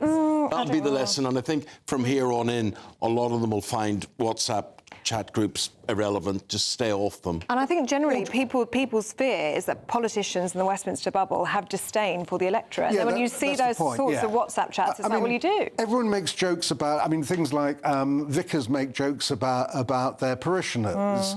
MPs do make jokes about their constituents. Don't write them down. No. Don't put them on a WhatsApp group. Especially not if you're a public servant. What a boring world it is now. It really is. Humourless. Humourless. Absolutely humourless. Give us some humour. Give us some humour. Wow, I do like me a WhatsApp group, it has to be said. I'm a fan of a meme. I'd like to read yours. Can you tell us about this lovely story? It's the village of Lover in the New Forest. There's actually a place called Lover. It's actually a place called Lover. Lover, yes. Which is actually pronounced, I'm sorry to disappoint you, but it's pronounced Lover. Well, they need to change that, Claire. Yeah. And this is a group of volunteers in a New Forest village have decided that the world is a very nasty, horrible place, and they are going to send out Valentine's cards around the world to spread a little bit of love and joy. So it's like Santa's grotto, but with love. Absolutely, and you get a special little stamp saying where it's come from in the New Forest, and it's just spreading a little bit of joy to parts of the world that absolutely need it. I think it's really lovely, and these are just volunteers doing something nice in a village which should realistically be called London. And that was because the post office was closed down there, so they've got to actually have a temporary post office in the lead up to Valentine's Day to be able to put these things out. Oh. And apparently they've sent 10,000 cards and they've gone to every continent, including Antarctica. They have. They printed out names in Chinese to make sure that it was the correct way of writing the different characters so that they could send them across to China. To bring some love there as well. What do they say in the West Country? In the West Country, don't you say, hello, my lover? My lover. My lover. My lover. And that's what they'll be saying. That's how it should be. I think it's brilliant. We need more of that. OK. Claire, you've got a lovely story about puddings. Tell us about puddings. Yes. Apparently, there is a part of the brain that, even if you're really full after a meal, will override that when there's a dessert on offer. Yeah. Now, my son was prime for this when he was younger. He used to say that he was full up, had enough, but his pudding space was still empty. I honestly think there are two different stomachs. You've got your savoury stomach and then you've got your sweet stomach, and your sweet stomach is never full. Well, you can always have something sweet. You see, I would always choose something savoury over something sweet. I'm the opposite. Same here. And if you asked me for dessert or, spare ribs, I would have the spare ribs. And I'd always have the cake or the pudding. Yeah, no, I'd go for the cheese if that was on offer. Yeah, I get a hankering for chocolate in the middle of the night. Yes. Creep downstairs and go and get it. Well, do you know what I like in terms of chocolate? I like honeycomb chocolate or crunchy. Something like that. I like Bounty as well. Right, OK. Mine is sort of after 8 minutes, about 3 in the morning. Well, that's very civilised. Very civilised. How many hundred after 8 minutes would you have to eat? No, it's only a couple, but I sort of creep downstairs to go and get them. I think that's very civilised. It's very funny because you come and see the wrappers or the boxes on the floor, the cupboard's still open, the cat has joined in. But, no, the 3 a.m. chocolate run has become quite infamous. OK. What have you got for us next, Nigel? Where are we now? 30 seconds? 1:30. 1:30.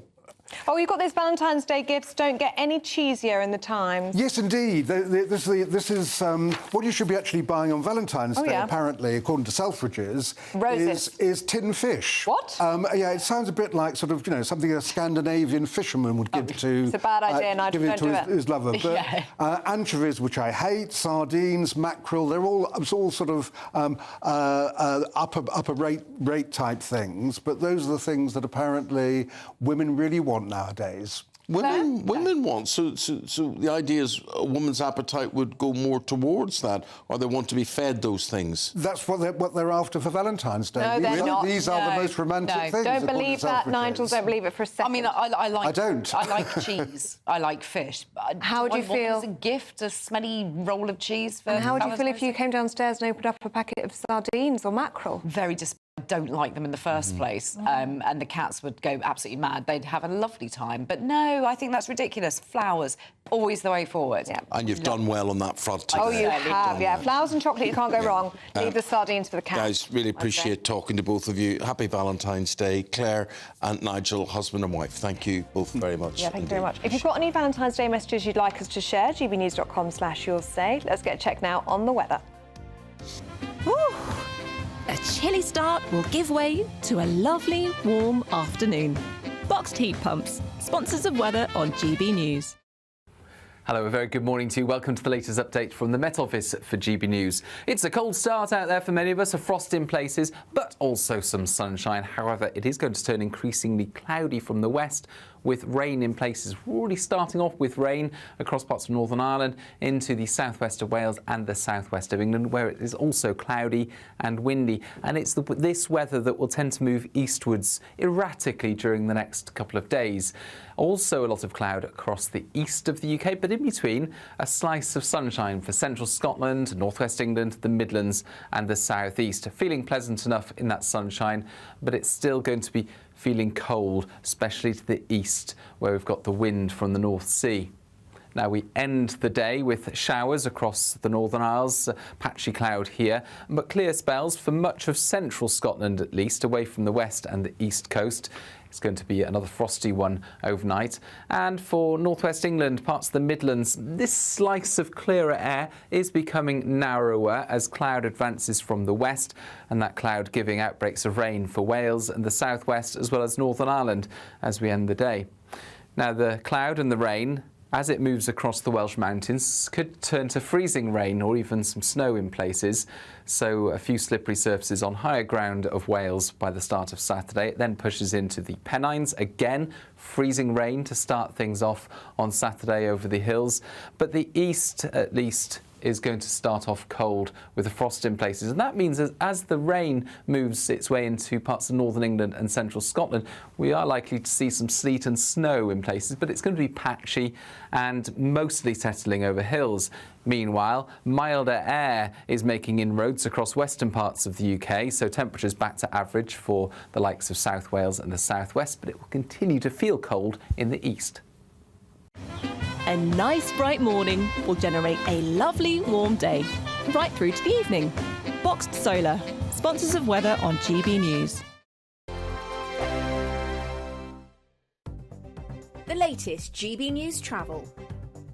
There's widespread disruption to train services to and from Gloucester because of a signalling problem, with no service between Gloucester and Bristol Parkway, Swindon, Worcester Shrub Hill, Lydney, Cheltenham Spa, and also the Severn Tunnel Junction. And in Gloucestershire on the roads, the A38 is closed each way between Claypits and Cambridge after an accident. In Cambridgeshire, the A142 is partly blocked by an accident at Witcham, causing delays. In London, the A11 is closed each way on the Broadway in Stratford for an investigation. On the M25 in Surrey, the inside lanes closed anti-clockwise, and someone's broken down at junction 10 for the A3, causing queues from junction 11 at Chertsey. There's widespread disruption to Thameslink train services this morning, with no service on a number of routes through Blackfriars because of a signalling problem. And in East Sussex, the A27 is closed each way through the Southwick Tunnel, but overnight roadworks have overrun. You can stay up to date throughout the day by visiting our website, gbnews.com. We're doubling your chances to win in our latest Great British giveaway, with 2 fabulous prize bundles up for grabs. There's 2 lots of a totally tax-free £10,000 in cash. You'll also receive a brand new iPhone 16, along with £500 in shopping vouchers to spend at your favourite store. And the best news is, 2 lucky winners are going to win. For another chance to win, text cash to 63232. One entry costs £2 plus 1 standard network rate message, or text bonus to 63232. 5 entries cost £5 plus 1 standard network rate message. Go to gbnews.com/win. Entries start from just £2. Call 0903 681 3232. Calls cost £2 plus your network access charge, or post your name and number to GB11 PO Box 8690 Derby DE1 9TT. UK only. Entrance must be 18 or over. Lines close at 6 p.m. on the 7th of March. Please check the closing time if listening or watching on demand. Good luck. It's Patrick Christie's Tonight, and here we do things differently. It's explaining the absolute madness of this, doesn't it? It's explosive. I mean, this is very good. It's lively. 850. Your government sat there, Sean, and it did nothing. It's controversial. And the Middle East has been in turmoil since before I was born. It's everything you need to kickstart your evening. Everyone's had their Weetabix tonight. I love to see it. That's Patrick Christie's Tonight, weeknights from 9 p.m. Only on GB News, the People's Channel, Britain's news channel. Join me, Camilla Tominey, for a frank and honest discussion with those in power that cuts through the spin and gets to the heart of the issues shaping our nation. You haven't confirmed that you want to stand as leader, but you haven't ruled it out either. This report basically says that he's not fit to stand trial. Is he indecisive? Incompetent? I deliver the dose of reality Westminster needs. That's the Camilla Tominey Show at 9:30 every Sunday on GB News, the People's Channel, Britain's news channel.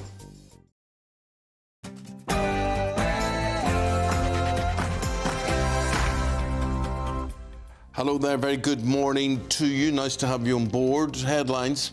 At least 30 people are injured as an Afghan migrant ploughs into crowds in Munich yesterday. It comes amid high tensions as world leaders meet for a security conference in Munich. But is this attack a sign of a threat or something much closer to home? Could it be happening in Britain? Shadow Minister Robbie Moore had this to say. This does raise a much bigger concern, not only to Germany, but obviously to people here in the UK. Pressure on the Chancellor. Rachel Reeves is accused of buying handbags, perfume, earrings, all whilst on expenses in a previous job, also exaggerating her experience at the Bank of England. Christopher Hope has the latest. Rachel Reeves under pressure here. Questions to be faced by MPs and by journalists today. Let's see how she answered them. Are we going to see a Conservative and Reform UK merger? Well, Christopher will also ask the Father of the House, Sir Edward Lee, about the chances of a party partnership happening. Oh, I think very high. I mean, odds on 70%. Are Trump's tariffs coming for Britain? The UK could be at risk of a £24 billion hit as the president targets VAT. Vowing to keep fighting in her daughter's memory, our reporter Sophie Reaper sits down with the mother of Samina Halliwell, who overdosed on prescription medication after she felt she wasn't listened to following reporting being raped. It's a cold start to the day with some wintry weather expected during the next few days. We see rain, sleet, snow, or even some freezing rain. I'll have the full details coming up very soon. Hello there, very good morning to you on this Valentine's Day. I'm Eamonn Holmes. I'm Ellie Costello, and this is GB News Breakfast.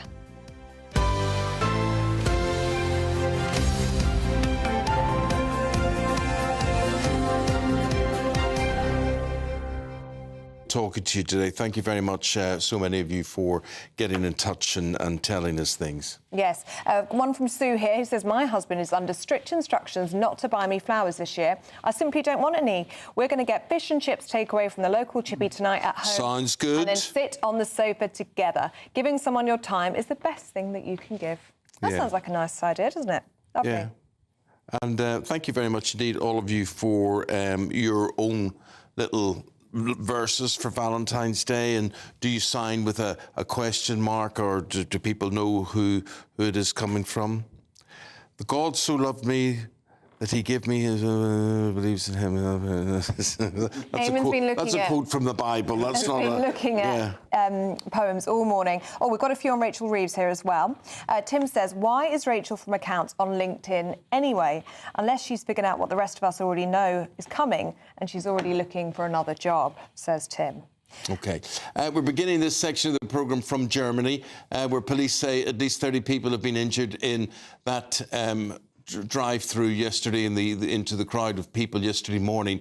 The suspect in all of this has since been arrested and been identified as a 24-year-old Afghan. He was reported to have previously had his asylum application rejected, but his deportation didn't happen. No. Well, this morning, the German Chancellor, Olaf Scholz, is expected to visit the scene. These are live pictures now that we're seeing from Munich. And you can see that it looks like a cardinal there and officials just standing at the spot where that white Mini Cooper was driven into a crowd in Munich. 30 people injured, a number of them believed to be children. And we heard from Catherine Forster, our reporter in Munich this morning, saying that there is a 2-year-old who is in a critical condition in hospital, and she will update us on GB News throughout the day. OK, back to the studio now, and we've got Christopher Hope here to talk the political stories. Christopher, we've been concentrating on Rachel Reeves all day. What is this doing for her standing, for her image, and can she resurrect from this? Eamonn and Ellie, morning. It looks a bit chaotic, I think. I mean, there are two things happening here. They relate to her time before she became an MP. She has now restated her LinkedIn online CV twice in 3 months, once in November and once now, cutting off the time she worked at the Bank of England, not nearly a decade, but basically 5.5 years. That matters. I mean, if we have big jobs in our lives, you know the dates you started and the dates you leave. That's a big moment. And the Bank of England is the biggest job she had before she became a Chancellor. So that's interesting. And then there's this debate about her expenses. She worked at the Halifax Bank of Scotland. There was something called a motivation credit card. I don't think we have them at GB News. Might be a nice idea. Sounds nice, yeah. But it's a motivation card. You bought presents and gifts and things for birthdays of key employees. And it was how that money was spent.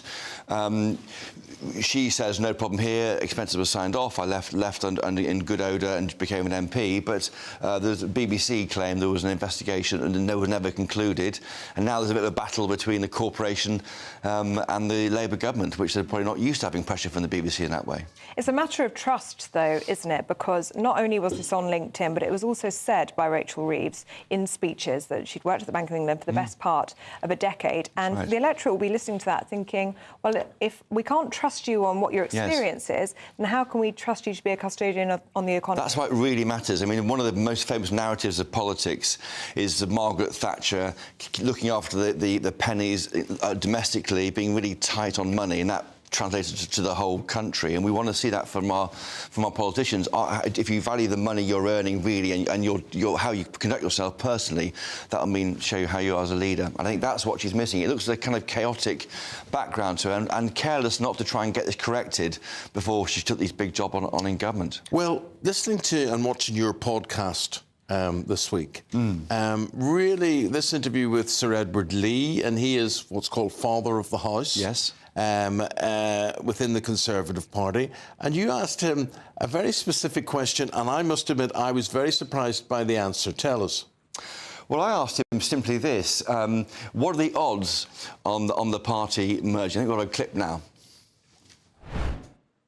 What are the odds on Reform and the Tories merging to be one party at the next election? Oh, I think very high. I mean, odds on 70%. There we are. Big figure.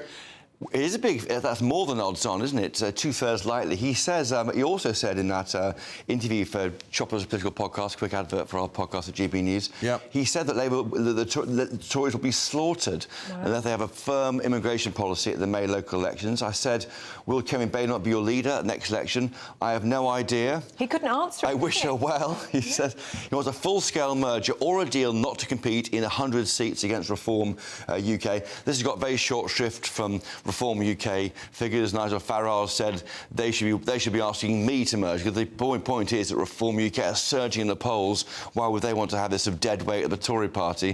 But you look at Reform, they've got 5 MPs. I mean, the big question for Reform UK is, who is your Chancellor? Who is your Health Secretary? Who is your Welfare Secretary? They haven't got the cast to even to form a cabinet, let alone 120 ministers. So actually, a merger would be in both their interests. I think that's what people say about that, but the top people don't want it. Kevin Bay says, you want to burn my house down, why would I do a deal with Farage? Farage thinks, why should I? But interesting that Sir Edward Lee is one of the only frontrunners to come up with this sort of rhetoric so far. The rest, nobody else is doing that. In this interview, he says that 44, around mid-40s, Tory MPs want it to happen, so a third of the parliamentary party. That figure will rise, he says, unless the deal is done. He says he's told he's made very clear that he's absolutely furious about the immigration failure. He says on policies, our policies are absolutely identical, he says. There's no point in spending 3 years scrapping, standing against each other and allowing Keir Starmer to win with just 30% of the vote in the next election. So this is behind the scenes, away from the studios, this is all the right talk about. Okay. Chris, always good talking to you. Thank you very much indeed for your insight. Really appreciate it and enjoy the podcast very, very much. We recommend that you tune into that. Thank you. Now, in response to the reports on Rachel Reeves, her spokesperson has said this, that she was not aware of the expenses investigation and that her claims had been signed off in the proper way. She also blamed an administrative error by a member of her team for the errors on her LinkedIn page. The mother of schoolgirl Samina Halliwell, who overdosed after making an allegation of rape, has vowed that she will not stop after a coroner said authorities could not have prevented her daughter's death. Well, Samina's mother, Rachel Halliwell, sat down exclusively with our North West of England reporter, Sophie Reaper. Miss everything. Miss her being here. I mean, I miss her laughter. I miss her quirkiness. I miss looking at her beauty. I miss having my only daughter. I miss everything about her. There isn't one thing I can say that I miss more than anything else, because I miss her, full stop. What was she like as a person? She's very funny. She has an infectious laugh. She would say things how she saw them, so there was no filter. Obviously, the coroner has said that nothing more could have been done to save your daughter. What's your response to that? Well, that's absolute rubbish, because there was a lot of things that could have been done to prevent Samina from taking her own life. When she reported the rape, according to the serious case review, she should have been put on a child protection straight away and referred to the Rainbow Centre. I will never give up till I have got justice for Samina, till all those agencies involved are held accountable to their failings. In your mind, if things would have been done differently, would Samina still be here today? Absolutely, 100%. I want to make a change. There needs to be a change. If it just saves one child from going through what Samina went through, then all of this is worth it. What more should we be doing to support our victims of rape and sexual assault? Well, right now, there is no support. I mean, we've been hearing over the last few months of all these young girls, young women who are being failed. It's about victims of sexual abuse, victims of rape. They're not being listened to. They're not taken seriously. We are seeing rapists walk away from court free. What does that say to a child or to a young person who is being raped or abused and they are being kept silent? Does that encourage them to come forward? No, it doesn't. And after the coroner's hearing today on her outcome, does that encourage other victims watching Samina's story to come forward? No, it doesn't. So sad. Well, in response to this, Merseyside Police have said the assistant coroner ruled there was no suggestion of any systemic breach on part of Merseyside Police and no evidence authorities could have prevented Samina's death by overdose. We'd like to express our thoughts and condolences to Samina's mum and family. No parent should have to suffer the loss of a child, and we can only begin to try and understand their suffering following her death. Right, with that, we will take a break and we'll raise a glass to you right after that. We'll be hearing about the best wine picks for if you're having a romantic dinner tonight for Valentine's Day. Please join us for that. Hi, I'm Michelle Dewberry, and my show is your opportunity to cut through all the noise and dive in headfirst to some robust debates. Ideas clash. Situation, Because the failure is... You're deliberately avoiding my point. Nothing's held back. And if you think this is the end of it, wait for more. And we do not shy away from the difficult stuff. Sometimes I want to shake people and say, if only you understood. So join me on Jubes & Co. weeknights at 6 p.m, only on GB News, Britain's news channel. Join me, Camilla Tominey, for a frank and honest discussion with those in power that cuts through the spin and gets to the heart of the issues shaping our nation. You haven't confirmed that you want to stand as leader, but you haven't ruled it out either. This report basically says that he's not fit to stand trial. Is he indecisive? Incompetent? I deliver the dose of reality Westminster needs. That's the Camilla Tominey Show at 9:30 every Sunday on GB News, the People's Channel, Britain's news channel. It's Patrick Christie's Tonight, and here we do things differently. It's explaining the absolute madness of this, doesn't it? It's explosive. I mean, this is very good. It's lively. 850. Your government sat there, Sean, and it did nothing. It's controversial. And the Middle East has been in turmoil since before I was born. It's everything you need to kickstart your evening. Everyone's had their Weetabix tonight. I love to see it. That's Patrick Christie's Tonight, weeknights from 9 p.m. Only on GB News, the People's Channel, Britain's news channel.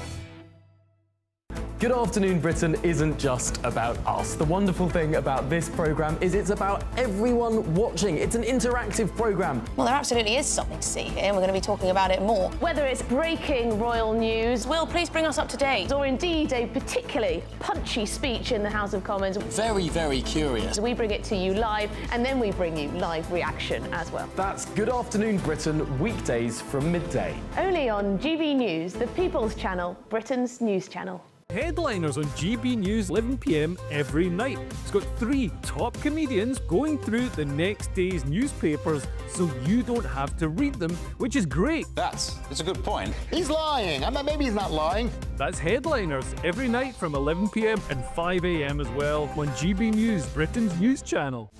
This is Britain's Newsroom, where your voice matters. It's just astonishing. With expert analysis and honest opinion, we don't just keep you informed. We bring you unique perspectives you won't see anywhere else. Can't argue with any of that. When the news happens, it happens here. On Britain's Newsroom, weekdays from 9:30 a.m. Only on GB News.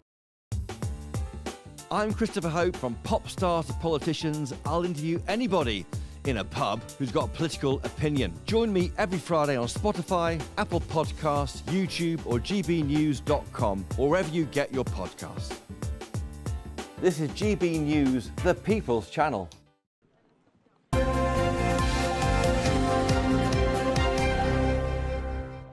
We'll be giving away drinks for Valentine's Day very, very shortly after we give you a chance to take part in the Great British Giveaway.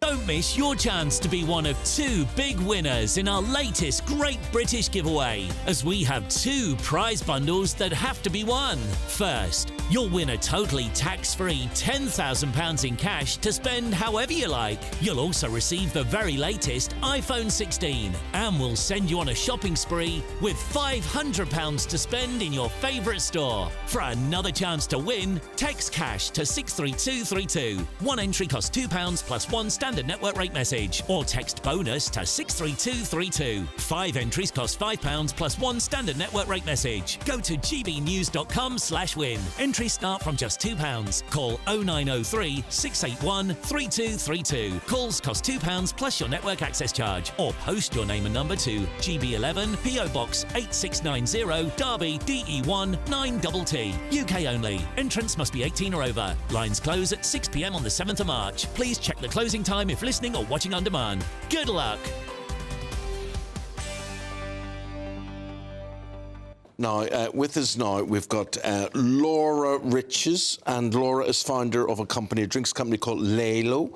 And Laura, tell us what Lalo does and what your philosophy is. Yeah, so we make premium wines, so the sorts of wines that you'd buy in a fancy wine merchant, but we wrap them in boxes and cans, so more sustainable, more convenient formats. Oh. So you were trying to change the game in terms of boxed wine, because lots of people would probably turn their nose up, to be honest, wouldn't they, at boxed wine? Absolutely. I mean, we've all probably had boxed wine at house parties in student days, but there's no wine-making reason why it needs to be cheap plonk. So we're challenging that preconception by putting really great wine into boxes and cans. Well, in case we need some help with the sampling here, we've brought in Ben and Nana here as well. They've arrived at the right time. You're OK to help us out with this? Oh, yeah. What's the time? 9:18, yes. Yeah. So, where are you going to begin? What are you going to begin to show us now? It's all romance, it's Valentine's, and what do you recommend people have, Laura? Excellent. So starting off with a boxed English wine. So this is a Bacchus. Very cute little box. Thank you. So it's all in sort of traditional English design.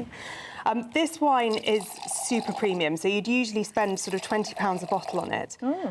And it's fragrant, floral. Maria, could you come in here and help us just spread the drink about? Just be our waiter for the evening. There we go. We've got Thank you very much.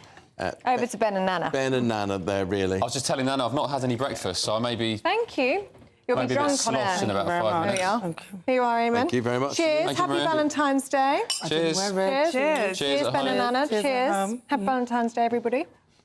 So if you give it a little swirl, you should get some really nice elderflower, a bit of that sort of hedgerow, a bit of bracing acidity at the end, just to kind of make it super Yes, I refreshing. find that very pleasant. I almost want to eat this. It's really nice. Yeah. Apple. Yeah, it's floral. It's nice. Yeah, apple. So it's all those sort of English, British fruits that you would, hedgerows, fruits, elderflower. So a really quintessentially British wine. Really, really nice. What would that cost? So it costs $39.99 for a 3-bottle box. So each of these boxes holds 2.25 litres. But the best thing about it stays fresh for 6 weeks once you've opened it. Game changer. So it means you can have it sitting in your fridge, pour yourself a lovely glass of wine while you're cooking dinner. Maybe 2 weeks later, you fancy another glass of wine. It will still be just as delicious. Still be and okay. fresh. See, yeah, that works for me because I don't drink very much. Exactly. So I open a bottle of wine, I have a little sip, and then I'm like, ugh. The next day I'm thinking, I'm not going to drink that. And then your bottle goes to waste. You have to pour it down the sink. It doesn't feel heavy, Ben, does it? It's quite pleasant. It's very. I'm not a massive drinker, but this is pretty good for me. It's not too strong. It's quite light. Yeah. Do Lovely. you know what it reminds me of? Go on. What? Going to Goodwood races in the summer. Oh, nice. Okay. Yeah. Nice. Very good. Laura, what else have you got for us here? You've got a Sparkles, and a Sparkles is my favourite. We're finishing off on Sparkles. Oh, are we? I'm skipping. We have, of course. I'm jumping the gun on this. Because I'm in another sort of challenging preconceptions. What I have here is Provence Rosé, but in a can. So this is the newest vintage. I'm going to pass these out to you. So we all love the kind of pale, dry, Whispering Angel style. This way, if you're having your Valentine stroll down the river or something, you want to go out, you can take one of these little cans with you, and it stands up against the kind of big name Provence Rosé brands. So, Laura, I am sceptical about this because I love rosé, but I'm not sure how I feel about it in a can. I'll be honest. That's why we're tasting We're giving them. it a go. Yeah, You are, exactly. Eamonn. Do you like rosé? There we go. Yeah. Good.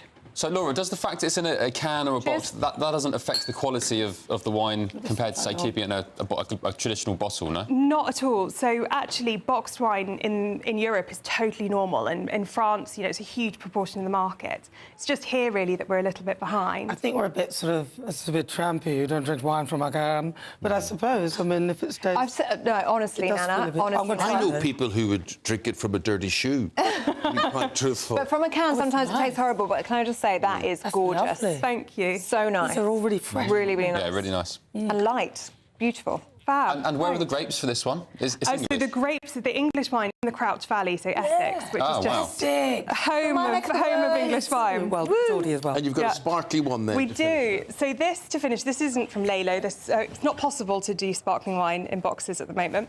But this is from my favourite English sparkling wine producer, Whiston, which is a small family-run vineyard. It's Whiston? really... Is that in Sussex? Yes. That's near me. It's on a beautiful estate. Yeah. They've been making wines now for about 20 years, so they were quite sort of early to the sparkling wine game. And this is their classic cuvée. So if you're looking for something for Valentine's that's a bit special, it's £48 a bottle, so it's, sort of competing with those premium champagne brands. But this really is a kind of like toasty, baked fruit, pastry, honey style. Can British sparkling wine compete with champagne?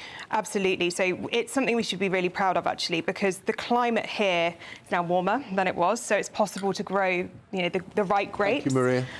But it's also, the winemaking techniques and the expertise that we have here is now really top-notch. So I think if you're looking for, a special occasion wine, can't go wrong.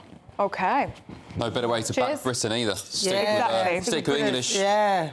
wine. And it's good, isn't it, to support English business and English brands? And the Whiston estate is beautiful. They used to do weddings at Whiston House, a really grand old house, but they've stopped now. Oh, that is so lovely. It's lovely. It's so nice. Thank you very much indeed, Laura, for Pleasure. making it such a nice night for Yeah, thanks for everyone tonight, and good luck with your business, Lalo. Thank you very much. Thank you very much. Now, if you two would stop drinking and start talking, what are you doing from 5:30? Rachel Reeves, we've got to talk about it, really. I mean, what's going on with her? Is it time for her to go?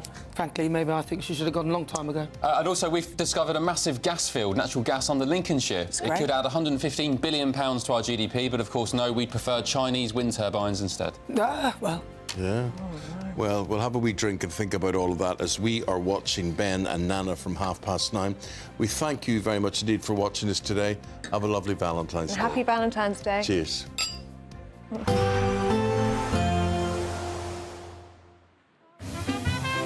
Heavy showers first thing will be followed by a warm, cosy day.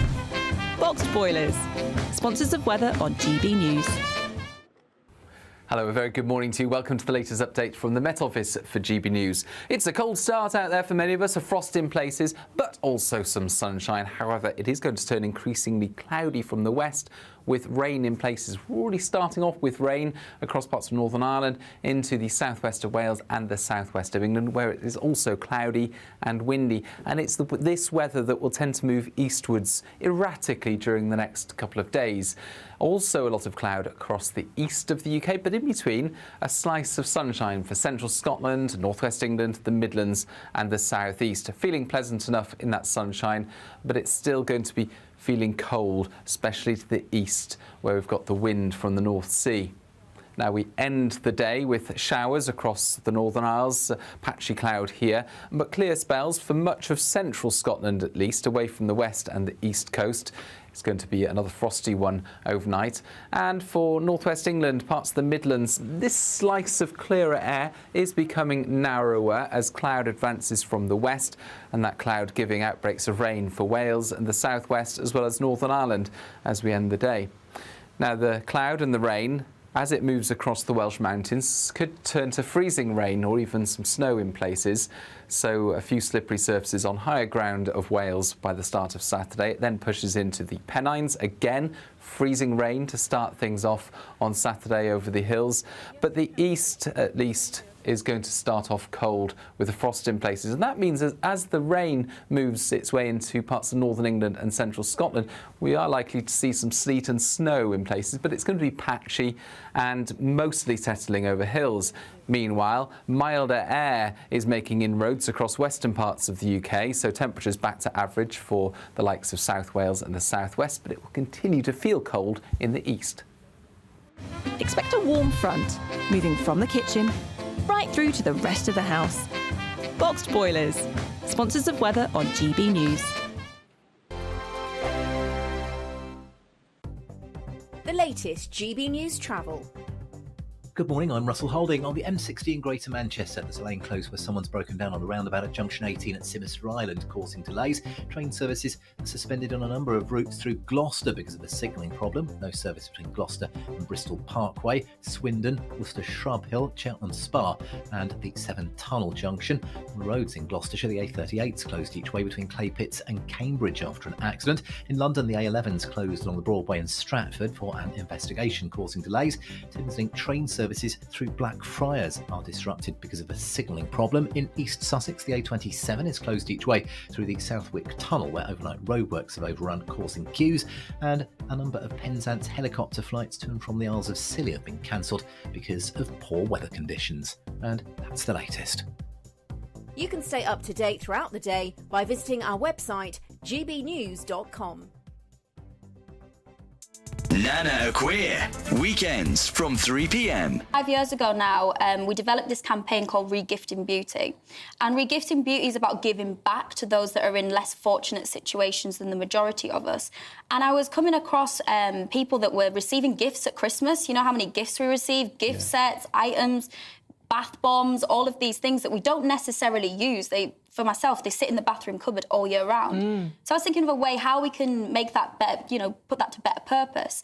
And we developed this campaign 5 years ago called Regifting Beauty. And it's where people can donate unwanted toiletries, sanitary items,